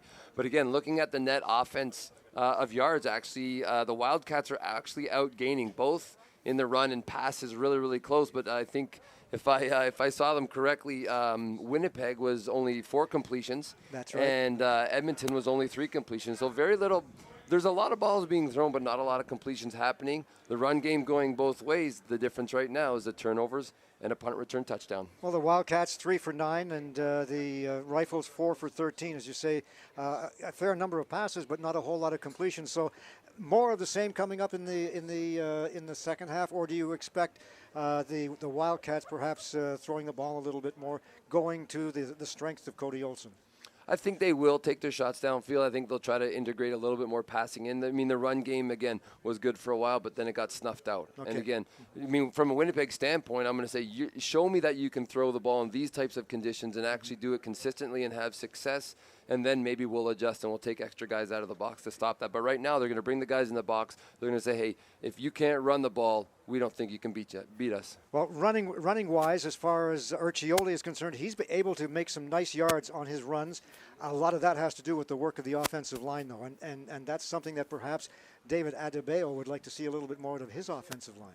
Well, there's no doubt you want to see more out of your offensive line, but again, there's 5 guys on the offensive line, and when you have 7 in the box, That's true. It's going to make it hard. And so, again, you've got to pull guys out of the box by being successful in other areas of the offense, which, again, we saw a glimmer of that before the last turnover by the Wildcats. I think we'll see more of that. I think we'll see guys trying to get to the sideline, change it up, so it's just not all focusing on one back. A little more play action, a little more misdirection, that kind of thing in the backfield? Yeah, I think we'll see more of that. I think we'll see the creativity come out a little bit. I think Cody's going to have a chance to talk to the coaches, have a chance to say, okay, here's what I'm seeing, here's what I like. Let's move forward and let's try to be successful in those areas. Well, we certainly hope that Justin Swedish recovers from that leg injury of his.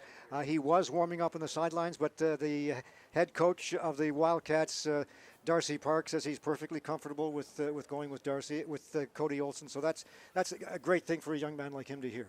You know, I agree with the decision. I don't think really even actually, you know, watching Swedish for the first quarter and then Olsen, I don't think there was a big difference. Mm-hmm. Like, I mean, I don't think one produced more in either way, but I think you want to protect your quarterback. You want to say, hey, we don't need to take a risk. Cody's doing fine. Mm-hmm. We believe that he can get it done. Let's get him out there. Let's let him work the second half. Well, it is Justin Swedish's football team. There's no question about that. It was the offense was designed around his abilities during the offseason. This is his first year as a starting quarterback, but he's been with this team for 5 years, and he really knows the ins and outs of the offense. Yeah, and I think all these players are at a point where we've talked to Darcy over the weeks. We've talked about kind of the moral victories, and they're done with that. They want to win some games. And you talk about learning to win again, because so many of the players have come out of successful high school programs. They've won provincial championships. They've won in leagues, and they know how to win. And we have great high school coaches in the city that teach that and build the character and build those cultures. And so I think it's, again, Darcy's trying to do that with the Wildcat organization. And again, it takes time, but they're moving in the right direction. And they need to continue to lean on those veteran players to establish that culture with the young guys coming up to continue to build a winning culture here at the Wildcats. So your coach Jordy Wilson of the Winnipeg Rifles, what are you telling your team in the dressing room? And it's a long break here, folks. Yeah. No, and again, as the coach on the upside of things, you're probably going to say, okay, we're going to reset things to zero. We need to win the second half. They know what happened in the first half. They know they're up. And again, if you think back to the last game, I think the game in Winnipeg was 19-3. So it was very similar playing out this way, different conditions, different weather. They've taken advantage of the turnovers. He's going to be preaching, protect the ball, don't take risks, and punt the ball. If we have to punt the ball, let's win the field position battle. Continue to be safe with the ball. If they don't turn the ball over, they got a good chance to take this one home. We saw a number of mix-ups in the backfield offensively for the Rifles. Last couple of plays of the game, they threw into the end zone with nobody within probably 30 yards of the football. Just mental errors that could be caused because of what it's like out there? Well, it could be mental errors. It could be just miscommunication as well. Again, obviously there's someone supposed to be, or someone believes there's someone supposed to be in the end zone and there wasn't, or a guy broke off his route and made the wrong read. All right, let's go downstairs once again. Here's Kevin Donnan. Well, thanks a lot, Dave. I am with head coach Jordy Wilson of the Winnipeg Rifles. Pretty good first half. That defensive line had a great performance in the first half. How do you keep that going? Well, they've been good. Like I tell you, the backbone of our team all year has been our front seven, and they've been spectacular, and they've been lights out tonight. So, I mean, I think they're ready to go. Just got to get our offense figured out, and we'll be all right. Big play on special teams, too. That really energized your bench, really got it going. Big play. Oh, it was huge. Like, Brendan did a good job. The boys did a good job blocking it. So, yeah, it was a big momentum swing, no question about it. Now we just got to try and finish it off. And it's going to be tough out here for the second half in terms of conditions, but what do you have to do to bring this one home? Well, right now, I think it's about ball security. Just don't turn the ball over. And our guys again, our offense has to execute. We've been making so many mental mistakes. This has been our problem. We had a young quarterback. He's a 19-year-old guy. And trying to get him turned around. I think he'll turn around this half and get her going. All right. Well, good luck the rest of the way. Thank you. That is head coach Jordy Wilson of the Winnipeg Rifles, who enjoy a 13-3 lead heading into this second half, and we'll bring that to you with Dave and Rob upstairs. Guys, we're in for a good one, and I think weather-wise, I think we are now into snow, gentlemen. I think we've gone from mist to rain to snow, and it's here, and the wind has picked up, and the conditions are really going to be a factor in the second half, as if they weren't already in the first. But guys, it's going to be a good one here in the second half. Boy, you're really pushing for that raise, aren't you? I'll tell you, I'm pulling out all the stops, Dave. I mean, But seriously, it's getting cooler. The wind is picking up, and it's going to be a war of attrition here in the second half. It's going to be about which team is going to be the toughest to get through these conditions. Well, our coach up here, Rob Harrod, mentioned a couple of things and it was almost exactly the same wording that Coach Jordy Wilson said when talking to Kevin. Well, we must be going to the same coaching school, listening to the same guys. But I know. Now, he never played for Ottawa U. No, he didn't have that privilege, I don't think. But I guess coaches think alike. There you go. And Kevin, just so you know, up here in the booth, there still is no snow, but not so far, I think it's slightly... I'll tell you, if the wind picks up, it might actually be going in through the window, guys. I mean, it's a wild night here, and it's just another summer evening in Edmonton. Right. I guess I'm going to cancel my golf game tomorrow. Yeah, I don't think you're going to want to be out there. And actually, watching it's been interesting up here, watching across the field where the lights are. If you look at some of the lights, sometimes the mist is just swirling. Like it's literally just kind of staying there swirling, and other times it's traveling. So you're bang on, Kevin. That wind is starting to create a little bit of air movement, and the mist is floating all over the place, and soon to be snow if it's not already. Well, yeah, and that's the thing is, and we talked about the footing, and you know yourself, Rob, on field turf, you get in that red zone in areas that haven't been traveled, and we're going to see frost soon, and it's going to get slick, guys. All right, here's the kickoff from the 45-yard line. Another pooch kick down to about the 40 and taken up to the 42-yard line for a quick run back of about 2 yards in good field position for the Edmonton Wildcats. And I believe taking that football was number 32, Atlas Blanchette Vanopoulou. Yeah, and great job again by the special teams group to be aware, knowing they've had some short kicks. Get on it early, don't let it go bouncing all the way to the back, and now they've already automatically got some good field position for their offense to try to generate some yards. All right, Cody Olsen starting the second half at quarterback for the Wildcats. Three flankers to this side. Motion goes here. There's the handoff, taking it around the end with some good speed and breaking upfield at the 50-yard line is number 81, Lucas Howe, and that little bit of an end around, really, when yeah, same thing. You see that slot coming around, and again, he had to bubble a little bit to outrun it, but again, he has the speed to outrun a defensive lineman. Great job by the receivers downfield, blocking, allowing him to get, instead of 5 to 8 yards, he's now at 10 to 12 yards, and now they're moving into Winnipeg territory right off the hop here in the third quarter. So a little bit of a different look, and Adebayo is the lone setback. Three flankers to the other side. Motion goes to the right.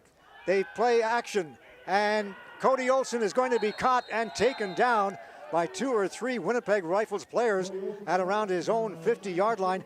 In there to help out on the tackle was Justin Kwiatkowski out of Dakota Collegiate in Winnipeg.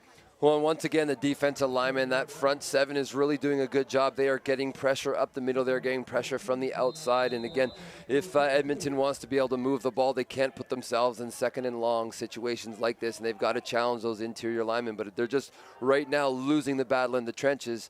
On any day, that's important, especially when the weather's like this.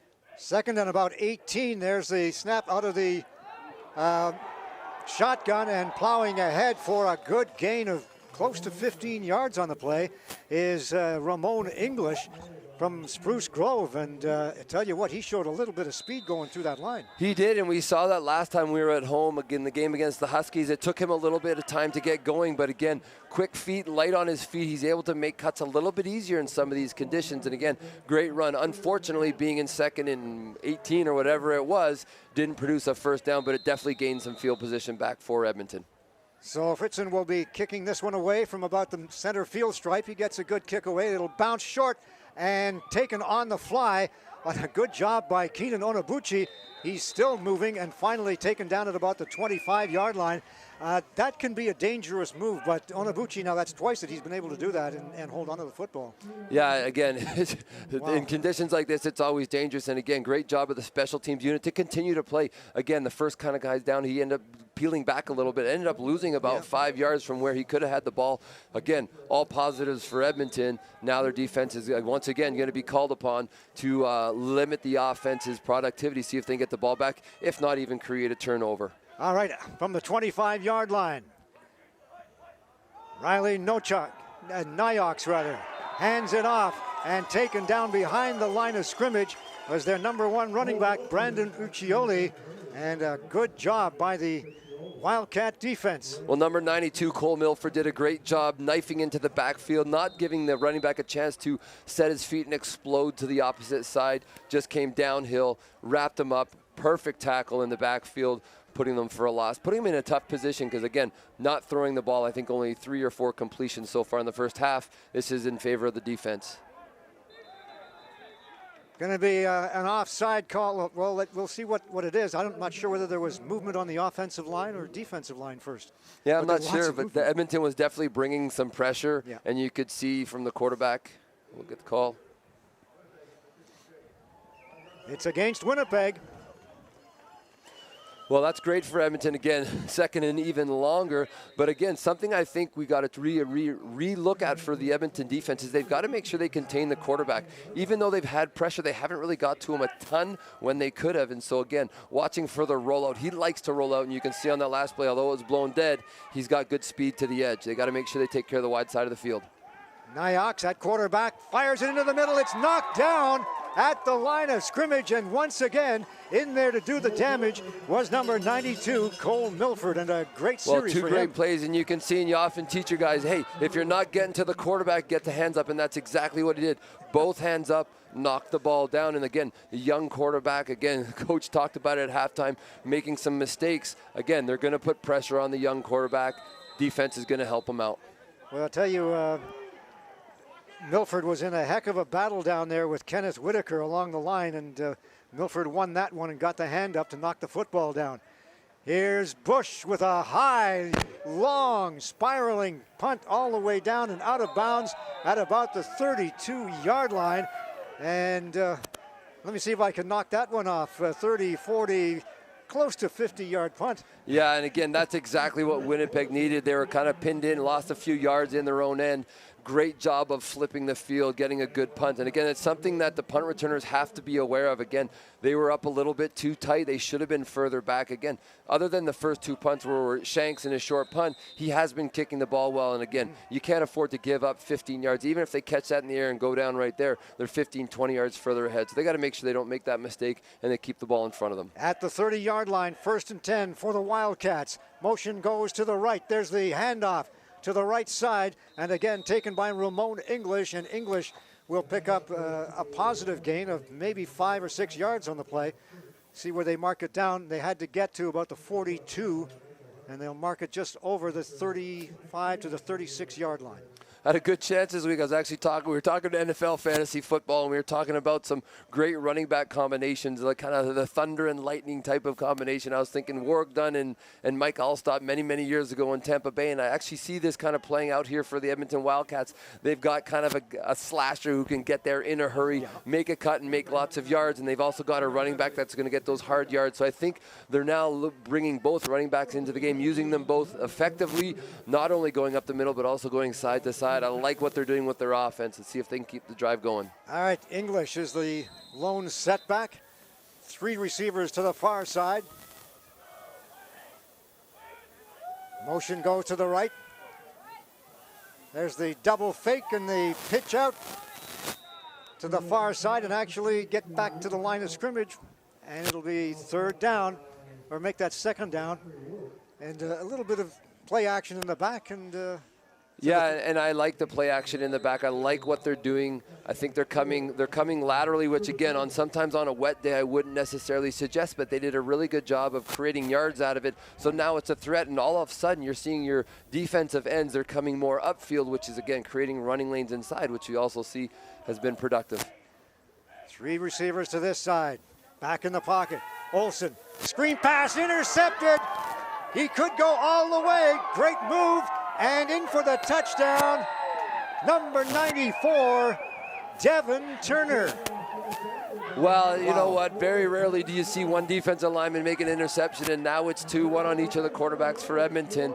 And this one, you can see here on the return, does a great job of high-stepping the quarterback. Actually, the hurdle from the defensive lineman. I mean, it wasn't a high hurdle, but it was a hurdle nonetheless. And again, into the end zone. And again, those are the mistakes Edmonton cannot afford to make on a night like tonight. 6'3", 245 pounds, and as nimble as you would like. He was as nimble as he needed to be to get the ball into the end zone. All right, into the end zone. It's 19-3 in favor of the Edmonton, or make that the Winnipeg Rifles over the Edmonton Wildcats. And here's the point after. It's through the uprights, and so with 10-12 to go in the third quarter, we have a 20-3 football game. And again, it's those, we talked about the mental errors and the shooting yourself in the foot kind of thing, and that's what's happening to the Wildcats again. Yeah, and we'll just watch the replay here again, looking to get the screen set up. Defensive lineman just stepping right in front of the running back, and off he goes. I like the play call. Unfortunately, the execution is where that one fell apart because, again, they're getting the pressure. They know it's kind of a passing down. Very well aware of what's going on around them. Great hands for a defensive lineman, and off to the races he goes. Guys, Kevin down here on the sideline, of course, on this 70th anniversary season, the Edmonton Wildcats had a little, apart from, you know, this difficult play, they faced some difficulties 3 weeks ago, guys. The Edmonton Wildcats wanted send a really important thank you to the Edmonton Eskimos. 3 weeks ago, the Wildcats clubhouse at Rundle Park flooded, and you can imagine the the impact of that. But the Edmonton Eskimos stepped up and helped out the Wildcats in a big way, and the Wildcats organization wanted to make sure that the Eskimos were duly recognized, guys. Thank you very much, Kevin. Appreciate that. Ty Smith with the kickoff return, brings it back about a yard or so. It really interesting because I went down to Rundle Park one night last week, or no, 2 weeks ago, and gee, there was nobody there. That's probably why. Just a bunch of pipes. No, the swim team wasn't down there? I No, thought the swim team was going to go meet down in Rundle Park. Would have been a perfect venue for them. I think the ice is on the lake, so they can't swim outside anymore, so... I don't know whether our cameras got a look at the snow down in the far end of the field, but there's a big pile of snow that was on this turf not 2 days ago. Back in the pocket now. Olsen into the middle. Pass is complete at the 35-yard line. Taken by number 80, Brandon Rednord, and the Bev Facey graduate will pick up a gain of a couple yards on the play and mark it at the 35-yard line. I like what they're doing. Again, defense is playing it well, but I still like what they're doing. They're giving Cody some different options so he doesn't have to hold on to the ball too long. He's got some downfield routes, but he also has some short stuff. He can dump the ball. If he doesn't see anything, he's comfortable with downfield. Adebayo is the setback. He's in there now blocking, does a good job, but nevertheless, the linebacker, big number 51, Donovan Hillary, broke through and got the sack. Well, and again, you can see here, instead of bringing 4, they actually bring 6. And again, when you bring more than they can block, or again, you usually try to create a double team. Their defensive tackles, which are the interior linemen, are drawing double teams. You bring linebackers, someone's coming free. And again, for a young quarterback, in his development, he's going to have to learn to recognize some of those things happening pre-snap, so he knows if this guy comes, I got to get out of here, and I can't afford to wait 1 or 2 steps, because otherwise he's going to get caught. Fritzen's punt lands at about the center field stripe, and it's taken there by number 85, Brendan Nyox, and he is stopped after a gain of perhaps a yard or so on the play. I gotta say, watching him move is great. I mean, he is a great athlete. He is a great athlete. You can just see he runs well. He's a strong runner. And again, not a whole lot to show for it on that because he went more lateral than he did downfield. But again, strong runner, very dangerous athlete. Ball on the 54-yard line in Wildcats territory. Riley Nyock is the quarterback. And again, mix up in the backfield. The halfback went one way, the quarterback went the other way, and it was intended for Matt Miteyango. And again, a mix-up. Yeah, and I'm not sure. Maybe it's not the running back. Maybe it's the quarterback. I don't know. Based on the coach's comments at halftime, again, young quarterback making some mental mistakes. Those are the mental mistakes that, again, are really hard on this offense and really stopping them from moving the ball. All right. Nyox, third-year quarterback for the Winnipeg Rifles. In the shotgun. Sends everybody out. Rolls to his right. Has some room on the outside, left-handed, throwing across his body, and it was knocked down, intended out there for number 86, Shikoi Salent. You know, again, a dangerous, ill-advised pass. You're probably better off just putting that into the sideline. Again, using his legs, he got outside, but there's a lot of guys in that space that can turn out the wrong way. And again, Wildcats have to start taking advantage of those opportunities. You know what? When the opportunity is presented for Winnipeg, their special teams have gotten a punt return. Their defense has got a pick six for a touchdown, a defensive lineman into the end zone. That's creating their points. Their offense is not creating points. And so with Edmonton's defense, it's going to have to respond. And again, they've played lights out all night. They've done it extremely well, but they're going to have to do more to help out the offense and help get something going. Here's the punt, nearly blocked. It's a short one. Comes down to the Wildcats. They fumble the football, and the Winnipeg Rifles say they picked it up. There's also a flag on the field, and I'm guessing, I don't know for sure, I'm guessing it's probably of the no yards nature, which again is likely going to be 15 yards, which is great for Edmonton. There you go. And well inside, in fact, 2 or 3 players inside that 5-yard line. Yeah, it kind of closed down, and one overran the ball. But again, that's exactly why you're telling your punt return guys, you obviously don't want them to put them on the ground like he did there, but you want to get them under the ball. The ball is high. It's enough time. You got to get your body under there. And again, when you talk about catching a punt, it's a little bit different than catching like a receiver or a running back, even catching a toss. Typically, it's coming down from above. You want to keep your elbows together so it doesn't squeak through the bottom of your arms. Back in the pocket now. Olsen to this side. The pass is behind the intended receiver. Number 81 for the Wildcats, Lucas Howe.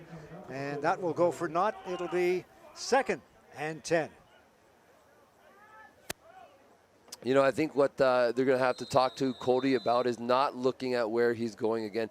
He kind of telegraphed that, and I know the defensive line or the defensive back was very, very close. But again, he's got to start to settle in and just go through his reads. And typically the first read of a play is not the flat route. Usually you're looking at something downfield, and if it's not there, you can come back to the flat Play route. action, and Cody Olsen takes off with it. He's at the 50. Center field still going. Dives ahead into Winnipeg territory at the 52-yard line, and there we see the speed of Cody Olsen. Yeah, no hook slide on that play. He was determined to get to the first down markers, and away he went. And again, great awareness, made a guy miss there, continually looking upfield and then diving forward, protecting the ball as much as he can, get the first down, get this offense some momentum, and now they're moving into Winnipeg territory. Ramon English, the lone setback. 4 receivers to the far side. It's thrown out there to English. Looking for some blocking, won't get it. And actually 2 defenders out there, and the offensive lineman could only handle one of them. Well, again, interesting play call. Not a bad play call, but again, he bubbled early, so it was probably an easier read for the defense. I could, up here, I could say, hey, I know where he's going. I actually was thinking maybe he would pump fake it and throw it somewhere else, but again, he threw it out there. He completed it, but again, when the ball's behind him on that swing pay, he's got to stop, he's got to catch it. Defense had a chance. If he hits him in stride, very different story. All right, quick pass in the flats, complete to Jake Withrow. Withrow out over the 50 to about the 47-yard line, and he'll pick up a gain of, well, the gain will be about 10 yards, but it won't be enough for the first down. And so that will force a 2 and out for the Wildcats as they have to kick this one away from about the midfield stripe. Well, and once again, I like the play call, and they've seen some success. The problem is they've gone negative 5 yards, and now you got to get 15, and they're not getting there. They're getting 9 or 10 yards. Again, that's causing the drives to stall. Sebastian Fritzen, the backup punter in the game for the Wildcats, replacing Rosario Camarada, who is under the weather going into this game. A short bouncing punt, and it comes down, taken by number 11, Keenan Onabuchi. And he will run it back a couple of yards, and it'll be Winnipeg ball, and it'll be down at about the 27-yard line. Well, great job by the punter. First of all, to get the high snap, went up. Talk about receivers high pointing the ball. That punter high pointed the ball there, was able to get it down and get the kickoff and gain some yards, and more importantly, keep it out of the hands of their returners. So first down for the Winnipeg Rifles. They lead this one by a score of 20-3 with 5:12 to go in the third quarter. And we have a new quarterback in there, I believe. It is number 12, Drennan Bush. Bush hands off to number 22, Austin Klein out of Swan Valley. And he plows ahead for a gain of about 11 yards, 12 yards or so on the play. It'll be enough for the first down. So a change in quarterback. Drennan Bush directing the offense for the Winnipeg Rifles. Yeah, again, the offense really hasn't done much, a little bit of the run game, but again, not sure if it's the exchange problem that they're just not being able to figure out or if it's something else. But again, we've seen the quarterback make the change. Two flankers to the far side. There's the pass. It is incomplete. In and out of the hands of the receiver. The big guy, number 84, is Tyler Hodgson. He is 6'6", 205 pounds, and that ball was just a little bit low. I think it bounced off his knees. Yeah, that's the giant Which kid. would have been in my chest. Yeah, that's true. Yeah, you know, and again, he knows he needs to catch that ball. It was well within his catch radius. And again, but that's the play action we're talking about. He actually came across the formation. He's done that a number of times to help blocking in the run game. This time he leaks out, tries to get the pass. Unfortunately, couldn't hold on to it. Pitch out on the far side, taken there by number 22 once again, Austin Klein, and Klein is going nowhere, but we have a late flag on the play. It's going to go against Winnipeg. Holding will be the call, so break for the Wildcats, and again, their defense holds. Their defense does another great job. Other than the one first down they just got for 10, 11 yards, their punt return team is back on the field. Now, onus goes on to the punt return team. We talked about this earlier. You cannot let that ball get past you. Again, he's been kicking it well, and usually a really well-kicked ball helps set up space for the return team. So they've got to field this cleanly, and I like the choice of the special teams coach and Darcy to get two returners back there, trying to field the ball in the air, give themselves a chance to return it. High towering punt down to Jake Withrow at the 35-yard line. Withrow up ahead about 5 yards, and he's tackled at around the 40, and that's where the Wildcats will take over. I tell you what, this guy can punt. He can, and he's done a great job. Other than the first couple, he has done absolutely amazing and really flipped the field a couple of times on the Wildcats there as well. Again, great net yards on his punting, and I think I was taking a look at the punting stats across the league. I think the top 5 punters are like the top 3 are like 38 point something, and then right in behind it. But again, other than the first 2, he's probably averaging well more than that net yards on his punts tonight. All right, Ramon English is the lone setback. Motion goes to the far side. There's the handoff to English. English slips, slides, and moves ahead for a gain of a couple yards in the play. So the footing is obviously a problem out there. Yeah, again, it's kind of a one-cut night. You can't afford to move your feet and cut too many times. You got to make one cut, and then you got to hopefully there's a hole there. But again, you're not seeing a lot of holes being created by the offensive line. Again, back to those that trench battle in between the O and D line. Winnipeg is winning that. Their defensive tackles are doing an amazing job of just not giving the holes there for the running backs. 3 receivers to this side. Everybody downfield, back in the pocket. Olsen into the middle. It is almost intercepted. Intended for number 3, Tanner Holt from Bev Facey, and almost picked off. And you can see Tanner Holt wide open coming across the field. And again, the ball just came late. And again, young quarterback, not necessarily getting the reps all week with his receivers. He's got to get that ball out on time. If he gets the ball out on time, he may still be running, and that could have been the big play they were waiting for. But instead, 3rd down, and now they're punting the ball away once again. Fritzen standing at about his own 30 with 2:35 to go in the 3rd quarter. Wildcats continue to trail this one 20-3. The punt is blocked and picked up by one of the Wildcats. And again, Winnipeg will get the turnover, and it will be first down for the Rifles deep in Wildcat territory at about the 22. Well, and you can see on the rush there, the up back on the right-hand side, and not sure who that was. They had 2 guys coming free. He did his job by blocking the first guy, but unfortunately when he went for the cut block, he fell. He kind of fell over, didn't get enough of him, and so usually that's a result of not actually cutting high enough, and you're trying to aim for the thighs. He only got him near the ankles or the shins, and he ended up falling right into the punt and ended up blocking the punt. Bush handing it off, right side, taken again by Austin Klein. And once again, free safety, and I believe all Canadian Jaden Dahlke making the tackle. And again, when your free safety is making all your tackles, something's not going well. But they continue to run, Winnipeg continues to run the ball just relentlessly. Well, yeah, I mean, they haven't been able to throw the ball at all. So if you're going to run, commit to it, run 2-3 downs in a row, see what you can get going. The offensive line are making some holes. Back in the pocket now, into the end zone. The pass is incomplete and intended out there for number 85. That's Brendan Nyox, and just short of him. Good job of coverage, though. He was, I think, in double coverage out there. Yeah, we've got a flag, and again, same play. They ran it before down at the end zone, a little bit of out and up, and again, a little bit of a tug on the jersey by Tony Sawchuk, but I'm not sure it really changed a whole lot. All right, they'll move the football.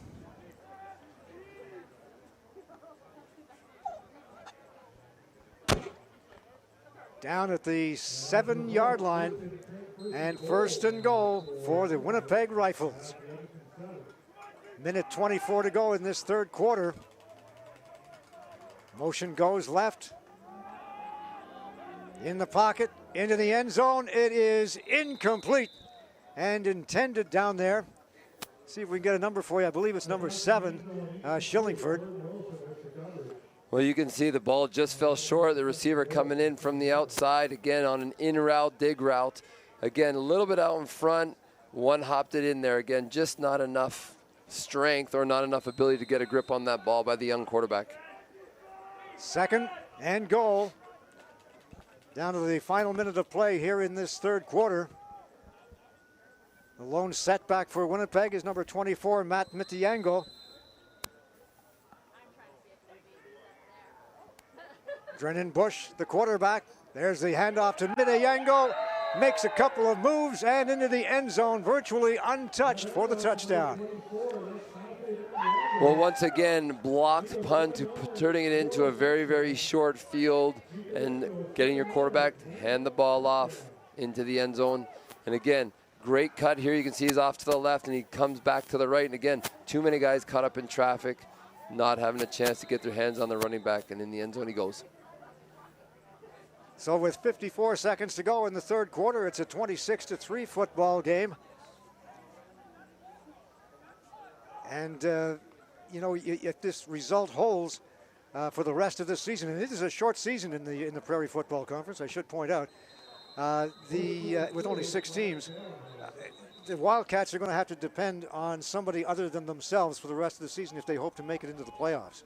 Well, in talking to some of the coaching staff, they said if they weren't able to pull off a win tonight, which, again, they were hopeful, they were believing they were going to be able to do that, they pretty much said in order to make the playoffs, they're going to have to run the table, because not only are they going to be a game behind now, Winnipeg, but it's really 2 games behind, because they've got to either get ahead of them or get a tie between now and the end of the year to get 1 point ahead of them, because they can't overtake them, because now they're going to lose the tiebreaker. And again, game may not be totally out of hand, but trying to close the gap on that 16 points plus minus is going to be difficult for them. Well, it's not going to be an easy situation, that's for sure, for the Wildcats. They still have a couple of big games against some big teams coming up. They've got the Calgary Colts next weekend after beating them in Calgary 48-0 a couple of weeks ago.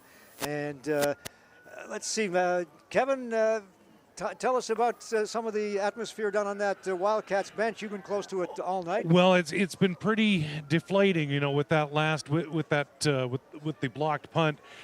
Right now, there's a big sense of frustration among both units, the offense and the defense. Defense is certainly has played very, very well all night. The score is not an indication of how the defense has played, but as Darcy Park mentioned at the half, they've had a real struggle getting the offense going. So a frustrating and bitter night really down here on the sideline. There's the point after. Thank you very much, Kevin. Appreciate that. And it's 27-3 with 54 seconds to go in the third quarter. And Rob, you take a look at the rest of the season for both these football teams. The Wildcats have the Colts next weekend. The Rifles take on the Huskies. That's going to be a tough matchup for both these teams. The Rifles against the Huskies right here at Clarke Park on the 23rd, a 1 o'clock start on Sunday afternoon. Then the Wildcats move into Regina to take on the Thunder. The Rifles will be hosting the Calgary Colts. So again, the Colts you know, who knows what could happen with that football team. They can always come up with a big win. The Rifles then take on the Regina Thunder on October the 7th, while the Wildcats will meet the Saskatoon Hilltops, and that will be a tough row to hoe. And the Wildcats end the season against the Edmonton Huskies. You know, you don't like to look ahead and say, well, hey, do they really have that much of a chance? But it's going to be a tough rest of the season. No question about it. There's the short kick, and it's going to be recovered by the Winnipeg Rifles at about the 50-yard line, and doing the honors was Thomas Moline, going up quick on that one. Well, when things aren't going well, things really aren't going well, and I mean, you couldn't have asked for a better executed short kick here. Again, up in the air, lots of hang time. Again, when you're not high pointing that ball, and you could see the Edmonton guys really kind of just standing there. And again, the hungry guys are going to get the ball, and of course, another turnover. And we talked about it earlier, and we were looking at the turnovers, and Winnipeg was worst in the league for turnovers. They were at a -8 when you talk about turnover ratio. And now they're -3. There's the handoff left side, taken by Mideyongo, and Mideyongo will pick up a couple of yards on the play. Guys, Kevin down here on the sideline, Jordy Wilson at the half talked about special teams. And as Rob, as you mentioned, that kick just, 2 plays ago, Jordy Wilson and even you as a coach, Rob, couldn't draw it up any better. That was perfectly executed. And right now, the game ball for the Rifles has to go to special teams right now, guys. No question about that, Kevin. Good point. Motion goes to the right. There's the play action, and taking off with it is Bush, looking down into the end zone. He's got a man open, and it is incomplete. Bobbled down there at the far side of the field, and see if we can get a number for you with all this rain and mist coming down, but it looks like it's number 85, Brendan Nyox. Again, nice ball thrown. It dangerous, ill-advised. I wouldn't have thrown it. You see there's 2 Edmonton guys right there down near the 15-yard line where the ball kind of ended up coming down, but again, ill-advised pass. Again, coach is going to have that conversation and say, hey, listen, we got to stop. We don't take risks. So at the end of the third quarter of play, it is the Winnipeg Rifles 27 and the Edmonton Wildcats 3. And we want to thank the sponsors of the Wildcats going into this game, the Regent Supply Company, JC Boiler Service Limited, Mac O'Hanny, Tanner Young Publishing Group, Madson's Custom Cabinets, and of course, the Edmonton Eskimos. The neighborhood Edmonton Eskimos, who are doing such a fine job with this Edmonton team, the Wildcats team. Let's go downstairs. Here's Kevin once again. Well, thanks a lot, Dave. And of course, our ICU Procast coverage of Wildcats football. We want to congratulate the Edmonton Wildcats organization on their 70th anniversary season. And their 2018 program, Dave, is all about, it's a tribute really to those 70 years. And they've got a great, they announced their 70th all-time team. And when you can go back 70 years, it's literally a who's who of Edmonton football.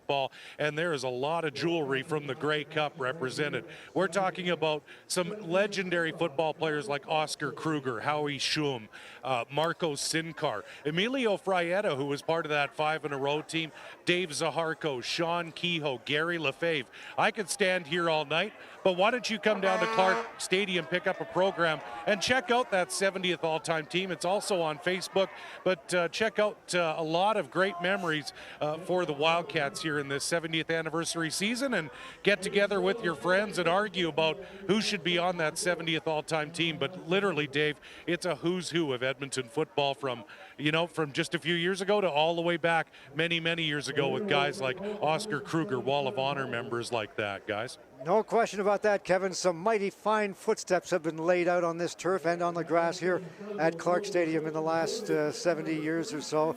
It's a football heritage at Clarke, and it always will be. There's no question about that. And that 5-in-a-row Eskimo team, when you look through it, I mean, there's guys like Dave Zaharko. Of course, we mentioned Marco Sincar, Pete Laverato, who was an outstanding safety for the Eskimos. It's really kind of a, for an old guy like me, Dave, it's a real walk through yesteryear. Young pup that you are. It's just mileage, Dave. It's mileage. Another great kick all the way down to the goal line, and it'll bounce through the end zone. And it will be picked up by the Wildcats, and a single point going to the Winnipeg Rifles, and again, there's that special teams. Boy, what a great kick from Brendan Bush. Yeah, whatever he did to make those changes, and now he is just bombing them out there. And again, good decision here, not catching it near the goal line, getting the bounce in, take the field position versus the 1 point. It's going to be a long climb if they get it inside their own 10-yard line. So good decision there, get their offense back out partway through the field, see if they can generate something. 28-3. We're into the fourth quarter of play here at Clarke Park. Ball on the 35-yard line. Cody Olsen remains at quarterback. 3 receivers out to this side, and into the game is number 3, Tanner Holt. He heads downfield in the pocket now. Looking downfield, the pass is over the head of Jake Withrow, and all alone on the sidelines and wide open was number 30 for the Edmonton Wildcats, Josh Kober, out of Archbishop O'Leary. Unfortunately, Olsen was unable to see him. Well, yeah, and again, you could see the corner falling off of that guy, so he had to make a decision. I think the challenge that Cody had with that one, he put it down the hash mark, and either he should have thrown it closer to the middle of the field or the running back should have stayed a little bit more vertical down the hash. But I like that they're throwing the ball deep. I like that they're not afraid to just let him throw it. Taking off with it once again, Olsen. He's at the 45 and is stopped right there and should have enough for the first down. He had to get to the 45, so we'll see where they mark it. Over the 45, it will be a first down. Yeah, great job of, again, taking a shot downfield. It's not there. The lane's opened up and away he went. So, again, we talked about getting back to the pocket passing. And, again, it does a couple things. It's going to drop your linebackers out, and the linebackers are getting out in a hurry. They are creating space. And then you've got a more nimble athlete trying to make plays in open field, which has been successful when Cody's been able to find the space to run. There's the handoff to Ramon English once again, and he moves forward for a gain of close to 3 or 4 yards on the play. So again, they continue to swap running backs between Adebayo and Roman English. And I think they've made another swap too. I think that's number 29, Braden Chillibeck. I think he's in the game now. Yeah, right. We've got Braden in there running the ball. So that last one's handoff was to Braden. Again, running well. Again, we need to get a little bit more than a couple yards on first down. There's the handoff, and again, Chillibeck has it. Chillibeck up another 3 or 4 yards to about the 52-yard line. So he'll be, we'll say, about 3 yards short of the first down, but there is a flag on the play. Yeah, and I think the Winnipeg Rifles defensive line jumped a little bit early and is going to give Edmonton another crack at gaining the first down. Offside against the Rifles, the call. Offside. Winnipeg number 91. 5-yard penalty. Repeat second down. So they'll repeat second down, and it will be second and about 3. It's a great down and distance for an offense to work with, and obviously when you can go 2nd and 3, you got options for both pass and run, and your quarterback is obviously another runner in the backfield that they can use. Chillibeck, the lone setback. He gets the football and gets over the center field stripe down into Winnipeg territory to about the 52 or 53-yard line. And a good job by Braden Chillibeck slicing through that offensive line. Yeah, you can see the exchange was really good. And again, once he got the ball, he just cut outside the edge of the lineman and forced someone to come down. And again, moving forward, finishing the runs forward is really important. That allowed him to get the yards for the first down. 12:24 to go.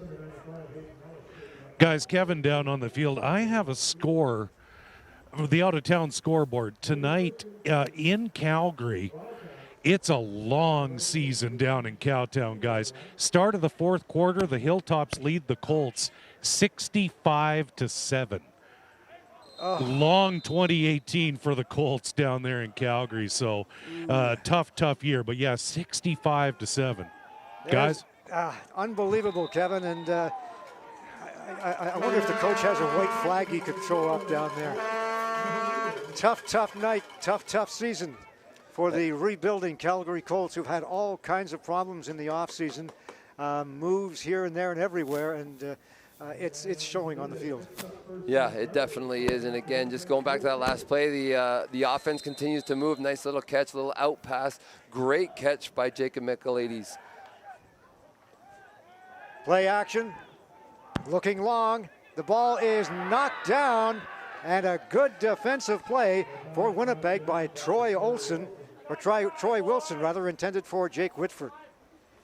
Well, and again, what you're seeing here is you're seeing them defend the deep ball. And again, what they need to do is they need to challenge them not only deep, but they need to give that intermediate stuff. And it's that corner falling off, so you're running down the seam. So what you got to do as a quarterback, you got to hit it early so the corner doesn't have a chance to fall in, or lead him a little bit more to the inside of the field, because the free safety isn't really in the middle of the field. It's the corner making all those plays. 3 receivers to this side. There's the screen pass. It is complete. Taken there by Chillibeck. Makes a couple of moves along the sidelines and is taken down at about the 20-yard line. Good run by Braden Chillibeck. And again, that screen pass worked that time, but again, a little slow in developing. Yeah, and again, you want to let the defensive lineman come out. When it comes too early, what happens? Well, tonight we saw what happens when it comes to, or when he throws it too early. The defensive lineman got their hands on the last one, went for a pick 6. This time executed really well, went for a first down for Edmonton. All right, 3 flankers to this side, 2 to the other. Motion goes right. Play action. There's the pass. It is complete at the 20-yard line and taken there by number 81, Lucas Howe. And Howe is stopped after a short gain. I like how Cody's executing the offense. He's doing what he's asked to do. And again, there's just some little things. Again, instead of being in front of the receiver, the ball's behind the receiver. It's those little things that put you in a little bit of a better position to gain more yards, to gain more first downs. So as, again, the quarterback's getting his reps, and we don't know how long he'll be in control of this offense, but until he relinquishes control back to their starter, again, he's going to have to do a good job. And again, great ball thrown. Very nearly picked off, too, by that cornerback. But it is complete to number 4, Jacob Mihalidis. And I see they've brought in another running back for the Wildcats, and that is number 22, Dustin Pollock out of Austin O'Brien. Well, right on cue, as we talked about that corner dropping deep. And what you're seeing there is you're seeing typically it's called a cover 3. So you have 3 deep defenders, the 2 corners and the free safety. And that's that open spot where we talked about the 10 or 12 yard and right near the sideline. Get it to those guys and let them make plays and gain some first downs. And the quick pass to the flats is complete. We also have a flag on the far side of the field, so I don't know if usually that's an indication of maybe offside on a receiver or possibly someone jumped on the defensive line.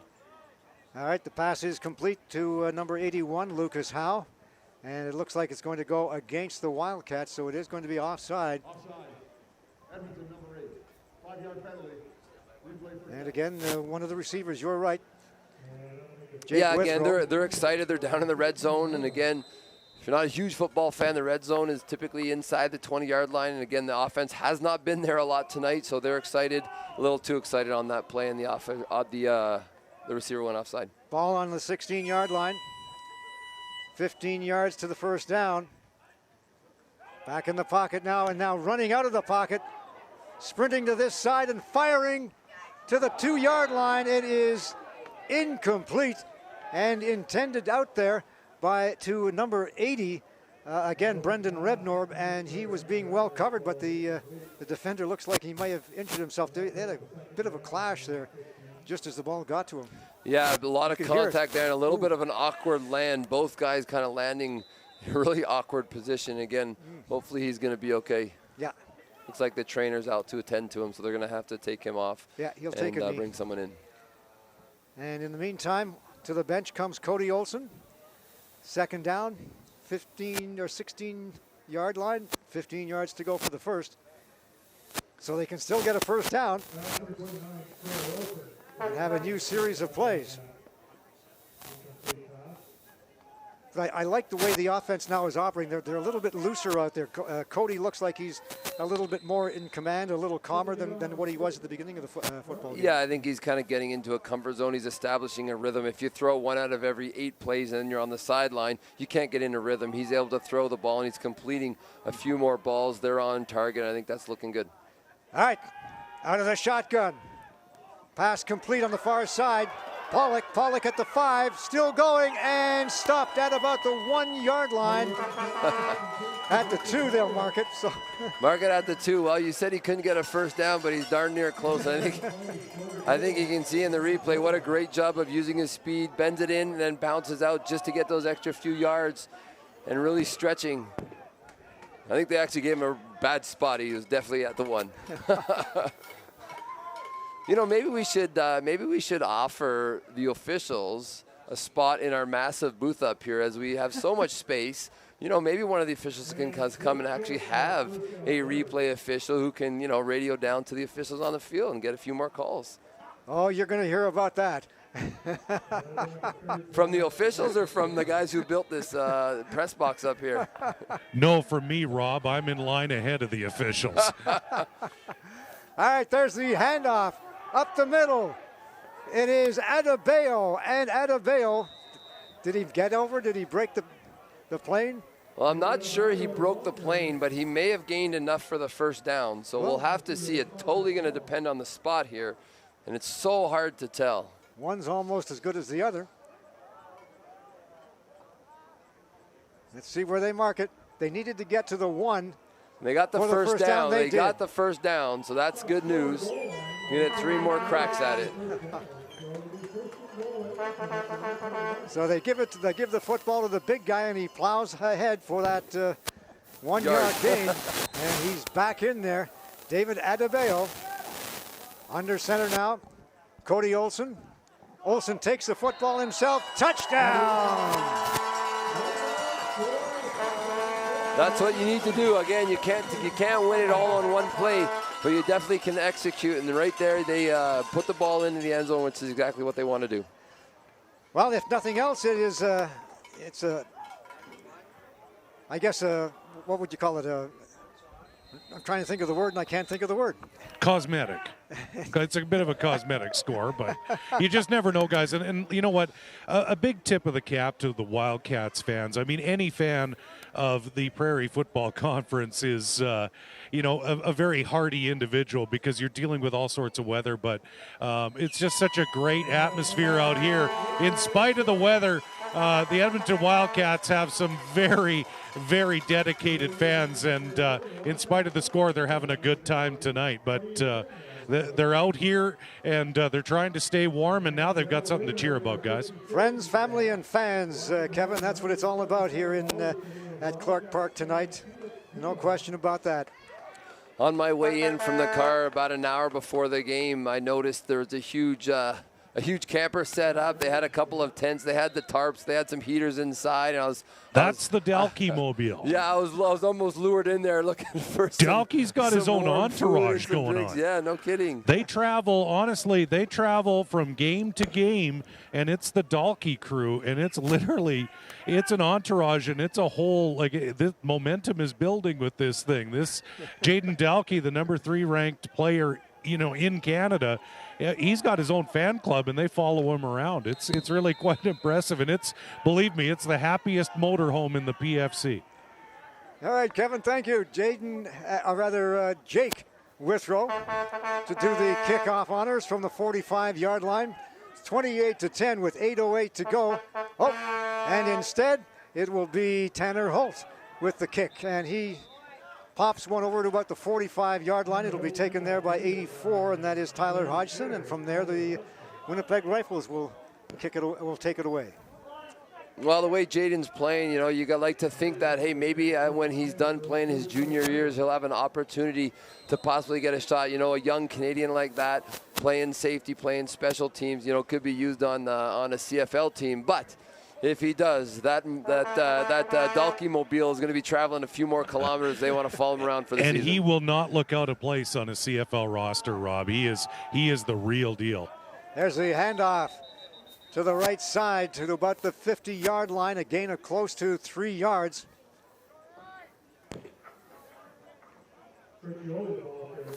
Urcioli, once again, the ball carrier, so he's back in the football game.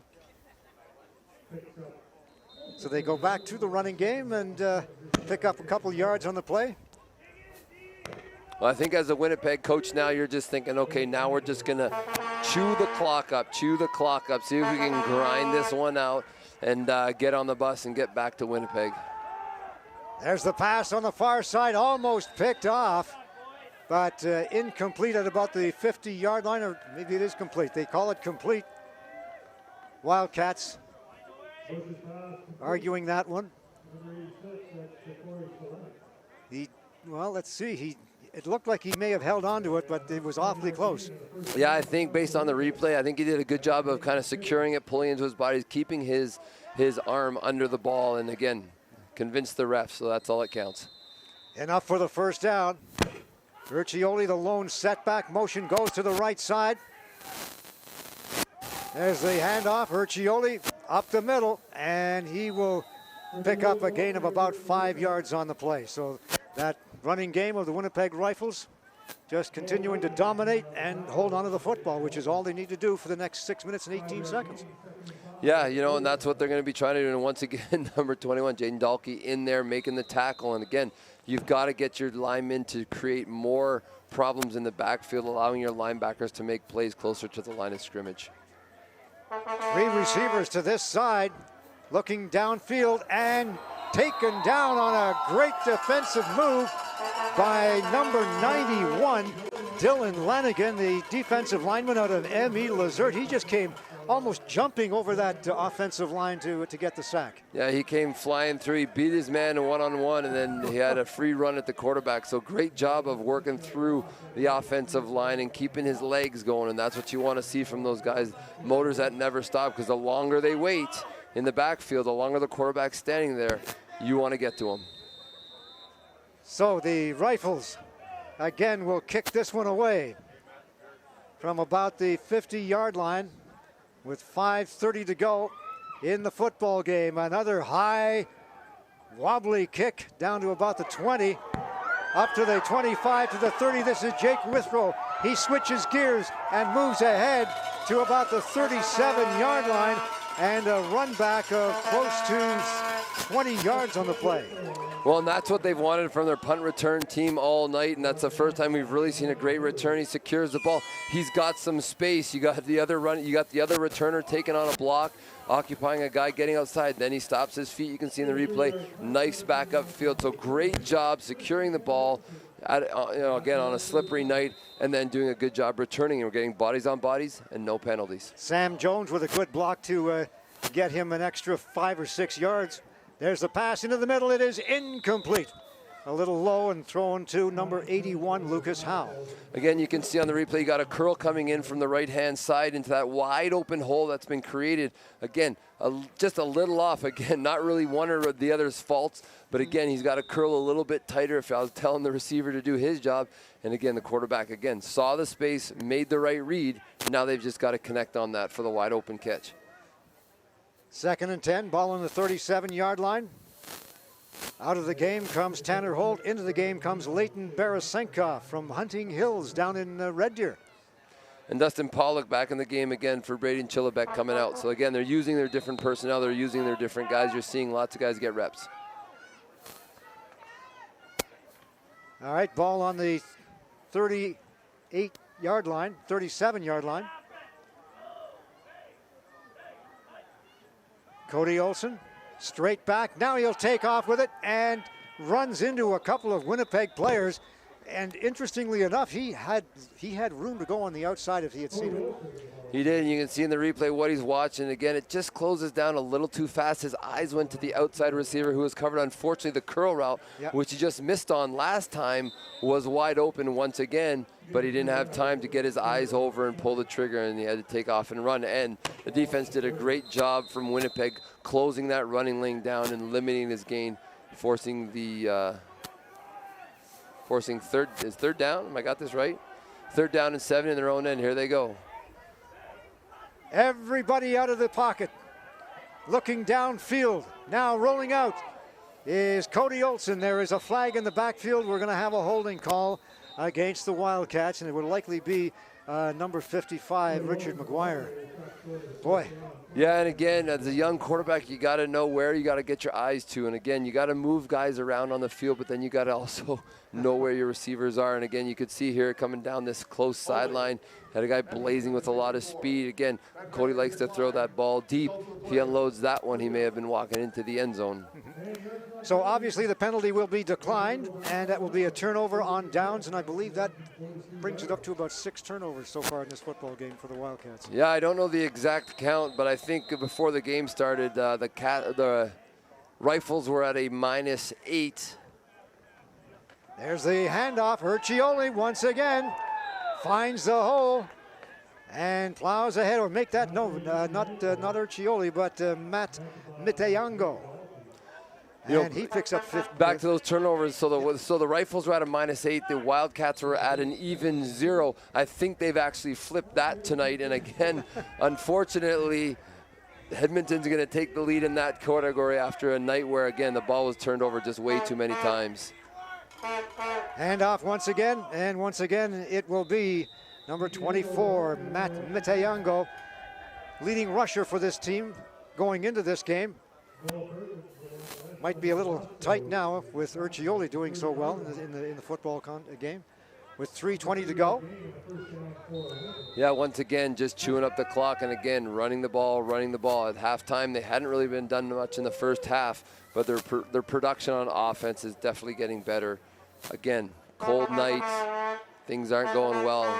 It's hard to keep the excitement high and the energy high when you're tired at the end of the game. 5 receivers downfield, rolling out. Bush looks to the sidelines. It is, well, we'll see what the call is. The receiver was down on his seat when he caught the ball, and they're calling it incomplete. Yeah, good job of the quarterback buying time, rolling out. You can sees someone downfield, just not quite high enough, and skipped it in there. The ball at the 30. 2nd and 10.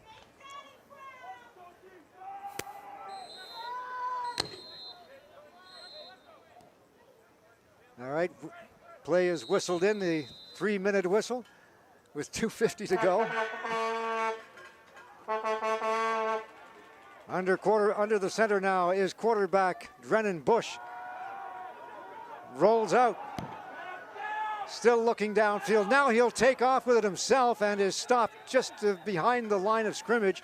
Moving up there from his linebacker position was number 46, Esteban Velasco, getting some action out there. And what a different look at quarterback you get with him in the game. Again, he's obviously very mobile, made a great play in the backfield, and he's got quick feet, eyes downfield, and that's what you want from your young quarterback. As he's running to the line of scrimmage, eyes downfield, obviously taking shots like that. You don't necessarily want him to do that all the time, but great job of buying himself time, moving the pocket around.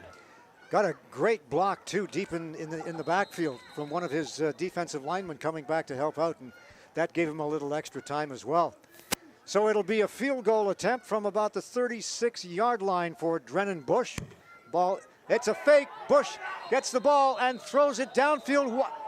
Incomplete. Intended down there at about the 10-yard line for, I believe it was number 84. Tyler Hodgson, but he slipped and fell. Yeah, I'm not sure. I'm not sure. The holder was ruled down, guys. That was the issue, was the snap, and he was ruled down. That's why Darcy Park was 5 yards into the playing field. He was saying no, because the difficulty with the snap. By rule, that player was down. So the Wildcats take over on downs here. So 2:29 to go. You just never know, guys. It's been a strange football game. I thought Darcy was going out there to pick that pass off. All right, Cody Olsen out of the shotgun. Looks downfield, has a man open here at the 50 and just over the arms of Jake Withrow.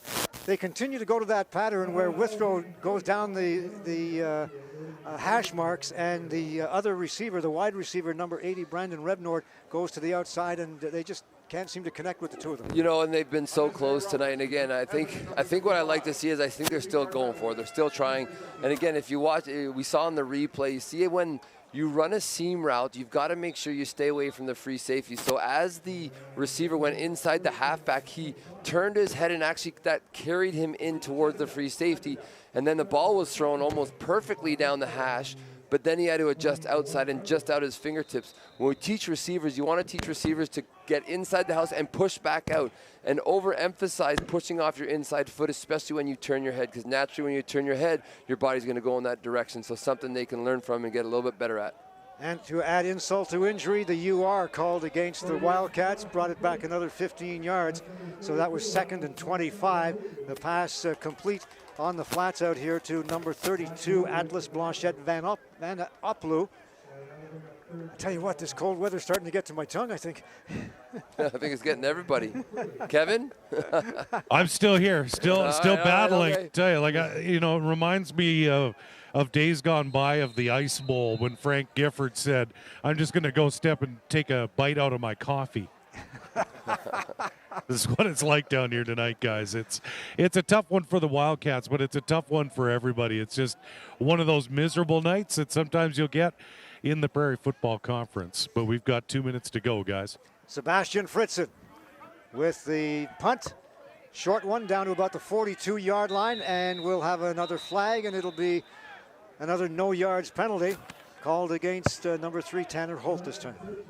So tough night again for the offense, and we've kind of talked about it throughout the night, but they just are having a tough time moving the ball, putting their defense in a really, really tough position. You think about 14 points tonight have come off of the punt return and the interception. I was thinking this seems to have been a season not only in the Prairie Football Conference, but in the CFL and that sort of thing, where the backup quarterbacks have had to come in so often, so many times through this season that it's really had an effect on the style of football. It has, and in looking at who you have on your roster, what kind of personnel you have, you've got to have that guy because it's a physical game. There's a lot of contact, and quarterbacks will take a lot of hits. And so, again, you need to make sure you have a guy that's competent, and you got to put time into it. It's not just having the guy. It's about, finding time to get him reps. So whether that's at the end of the game, that's either lopsided or, some coaches like to rotate them in and give them a series every game, no matter what the game like. Hey, let's get him in. It also allows your starting quarterback to see things from a different perspective. So, again, having that second quarterback, having the depth on your roster is really important. Minute 48. Another penalty called against the Wildcats. I think that was an illegal substitution. And again, So again, frustrating for a coach. And again, we're going to blame that one on the coach. Sometimes the coach is trying to send guys in late. But again, they've got to avoid those penalties if they want to be in a game like this. Bush at quarterback from the 16-yard line. He hands it off to the line, still going with it. I thought he was stopped at the line of scrimmage, but continuing on for another 2 or 3 yards was Matt Miteyango. Yeah, that's some good hard running and great job. You can see here right at the point of attack, defensive linemen are getting up, they're getting off their blocks, and they stymie them right there. And again, pushing them back, not quite getting the grip they probably wanted, but the early whistle on the drive back gave him not only forward momentum, but then they just got across the line of scrimmage, so we look like 2nd and 9 now. 2nd and 9, ball on the 15. 3 receivers out to the far side. 5 in total heading downfield. There's the handoff once again. And a gain of about 3 yards by number 24, Matt Miteyango. Winnipeg's going to be happy to come out of Edmonton with a win, but I think they're going to come out and they're going to be sore. Again, they came in with a number of injuries, and this defense is relentless. They are hitting hard. They are pursuing to the ball. Unfortunately, it wasn't enough to give their offense time to move the ball and get some points on the board. But this defense continually plays right to the end. And you can see here, even in the last couple minutes of the game, they are still flying around, playing for pride more than anything, but they are still hitting hard. And Winnipeg is going to have to fill up the ice tubs when they get home. I'll tell you what, given the weather here and given the weather in Winnipeg, yes, they're going to be glad, very happy to get out of Edmonton. It goes up to 20 degrees or something like that earlier today in Winnipeg. I think the highest it got here was 2 degrees. And off the field goal attempt, which goes wide to the right, the Wildcats will take the ball at their own 20-yard line with 52 seconds to go. And guys, Kevin down here on the sideline, we've been talking shout-outs all night, to the Wildcats' 70th anniversary season, to Coach Belmont, to the Eskimos for their support. But one member of our crew, this is his last night tonight. Fearless Matt Mosowich, my guy on the sideline. You know, ICU Video, we do such a great job of broadcasting Prairie Conference football that, you know, the major networks keep grabbing our guys, our crew members. So we want to wish Matt Mosowich all the best as he heads out to Regina. So, you know, ICU's loss is Saskatchewan's gain, guys, but we want to wish young Matt all the very best as he continues his career in television in Regina. And you know what, Dave, when he becomes rich and famous, I hope he remembers us. Good point, Kevin. And yes, we do wish Matt all the very best. Matt, it's like a son to me, Dave. I'm going to miss this kid. I love this guy. You know, Matt's just one of several people that do such a great job for ICU Video on these procasts. Among them, well, there's the pass complete or incomplete on the near side, intended out there for number 47. Well, we don't have a number 47 for you, but anyway, it was one of the big guys out there, and we'll see if we can come up with it. It is Zach Pranker.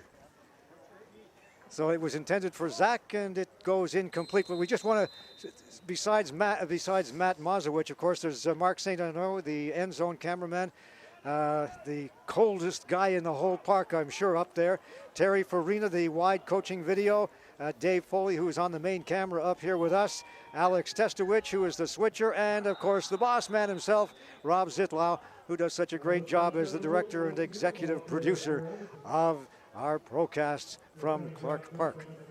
So the real question, Kevin, is, and you may have to talk to Rob about this one, is who's going to be behind the camera, you or John? I don't know. I mean, like I say, we can't, you know what, we're just going to bring someone new in. We can't replace Matt fully, obviously. Never can. No, but we're going to miss him. But like I say, we sure wish him the best. And, of course, he'll always have a soft spot in his heart for the Wildcats and the Huskies. So he won't forget us. Trust me. This is Cody Olsen. Olsen with the handoff, taken there by number 32, Atlas Blanchette Van Oplu. We'll have to get somebody with a beard, though, just to make sure you feel at home down there, Kevin. Oh, for sure, yeah. And on a night like tonight, someone to cuddle with like Matt. Matt's, Matt and I are two pretty big guys, and sometimes we have to. Sometimes we have to get close together to stay warm. Too much information. I know, too much information, but you know what? On a night like tonight, it's out of pure necessity. But like we say, we wish Matt all the best, and he's going to be joining another member of our crew in Regina, Kyle Matz. So you know what? We keep producing the best and the brightest in Western Canada in terms of television, and it's no secret because ICU, we do great coverage of Prairie Football Conference, and you know what? Another great night, and like we said, we want to wish Matt all the best. All right, taking a knee for the last time is Drennan Bush, and that will end the football game 29-10 in favor of the Winnipeg Rifles over the Edmonton Wildcats. And Rob, when you get right down to it, the simple fact of the matter is that the Rifles were able to handle the conditions a little bit better than the Wildcats. Yeah, and they did respond really well. And, you can go back to, there's a number of plays, a number of factors that have played into the results of this game. And it just kind of slowly started slipping away. Again, they were hurting themselves. And, and listening to Darcy, he talked about it at halftime. You can't turn the ball over. And they just continued to do that. And, again, I mean, it's hard to blame any one person or any one phase of the game. Special teams coverage let them down once. And, again, that was kind of the boost Winnipeg needed to kind of just say, hey, we got this. We just got to continue to grind and grind and grind. And they ended up being able to do that. And, again, unfortunate pick six, again, kind of put it out of reach at that point in time in the game. So a number of turnovers really didn't go in the way of Edmonton. And again, it could have. Again, those things could have happened. And again, right from the get-go, they didn't get the bouncers or the breaks that they need. Let's talk a little bit about some of the factors, and we have to, without, as you said, without naming or blaming anyone in particular, the fact that the young man Cody Olsen had to come in under these conditions to replace the injured Justin Swedish certainly was a factor. There's no question about that.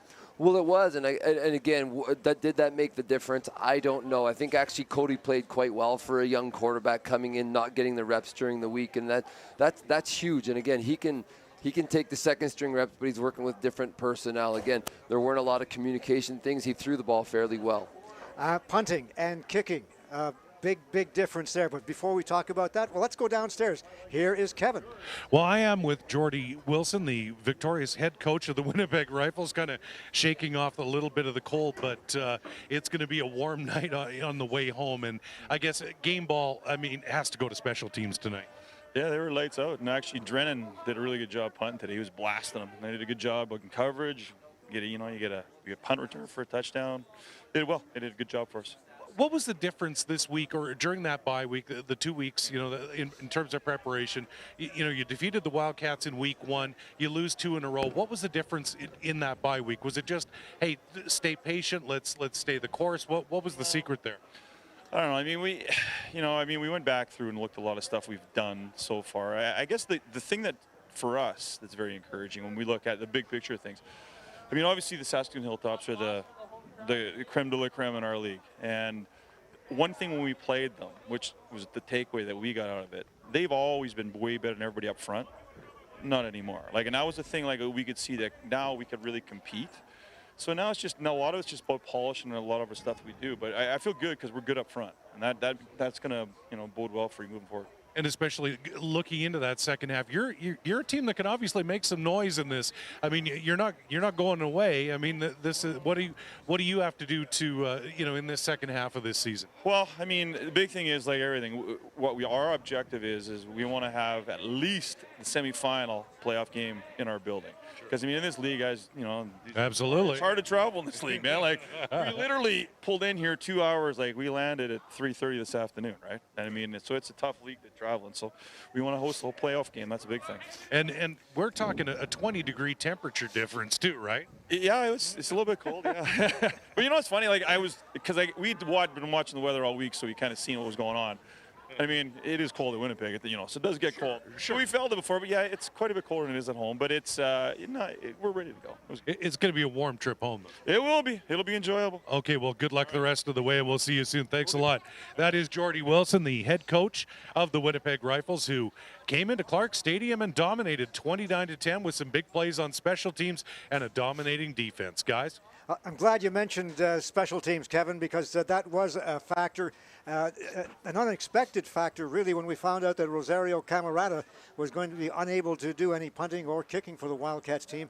And so another rookie, Sebastian Fritzen, had to come in, and that is certainly another factor.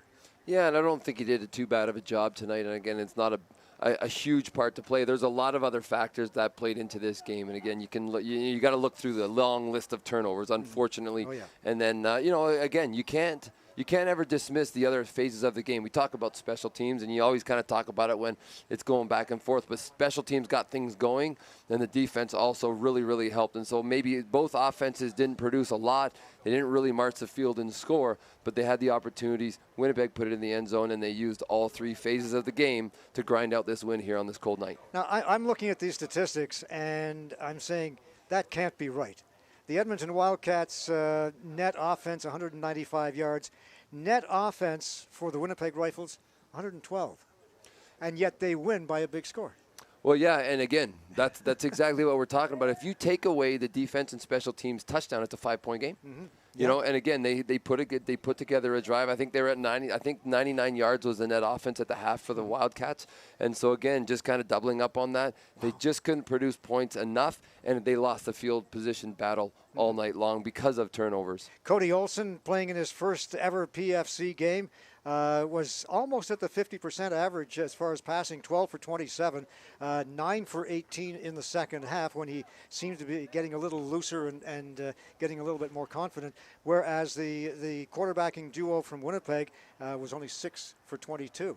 And again, a huge difference in the offensive numbers. Yeah, and you want to be able to run the ball. I would say Winnipeg on tonight, they didn't run it really, really well, but I think they did a pretty good job. Obviously enough to move the ball and gain field position. All right, they gained field position and they got the victory as well. Let's go downstairs to wrap it up. Here's Kevin Donnan. Well, thanks a lot, Dave and Robin. Of course, that does wrap up our ICU video procast here in Week 5 of the Prairie Football Conference. On behalf of executive producer Rob Zitla, we'd like to thank our entire broadcast crew. Boy, we are the hardiest crew in cyberspace. And our next ICU video procasts of PFC football feature an exciting weekend doubleheader coming up next weekend. Saturday, September 22nd, the Wildcats host the Regina Thunder right here at Clarke Stadium at 7 p.m. The second half of our ICU video procast doubleheader next weekend will feature the Edmonton Huskies on Sunday, September 23rd, as they play host to these Winnipeg Rifles at 1 p.m. Make sure you tune in right here on ICU Video, your procast home for Prairie Conference football. This one's for you, Maddie. I'm Kevin Donnan. The final score, the Winnipeg Rifles 29, the Edmonton Wildcats 10. Good night from Clarke Stadium in Edmonton. That's my boy.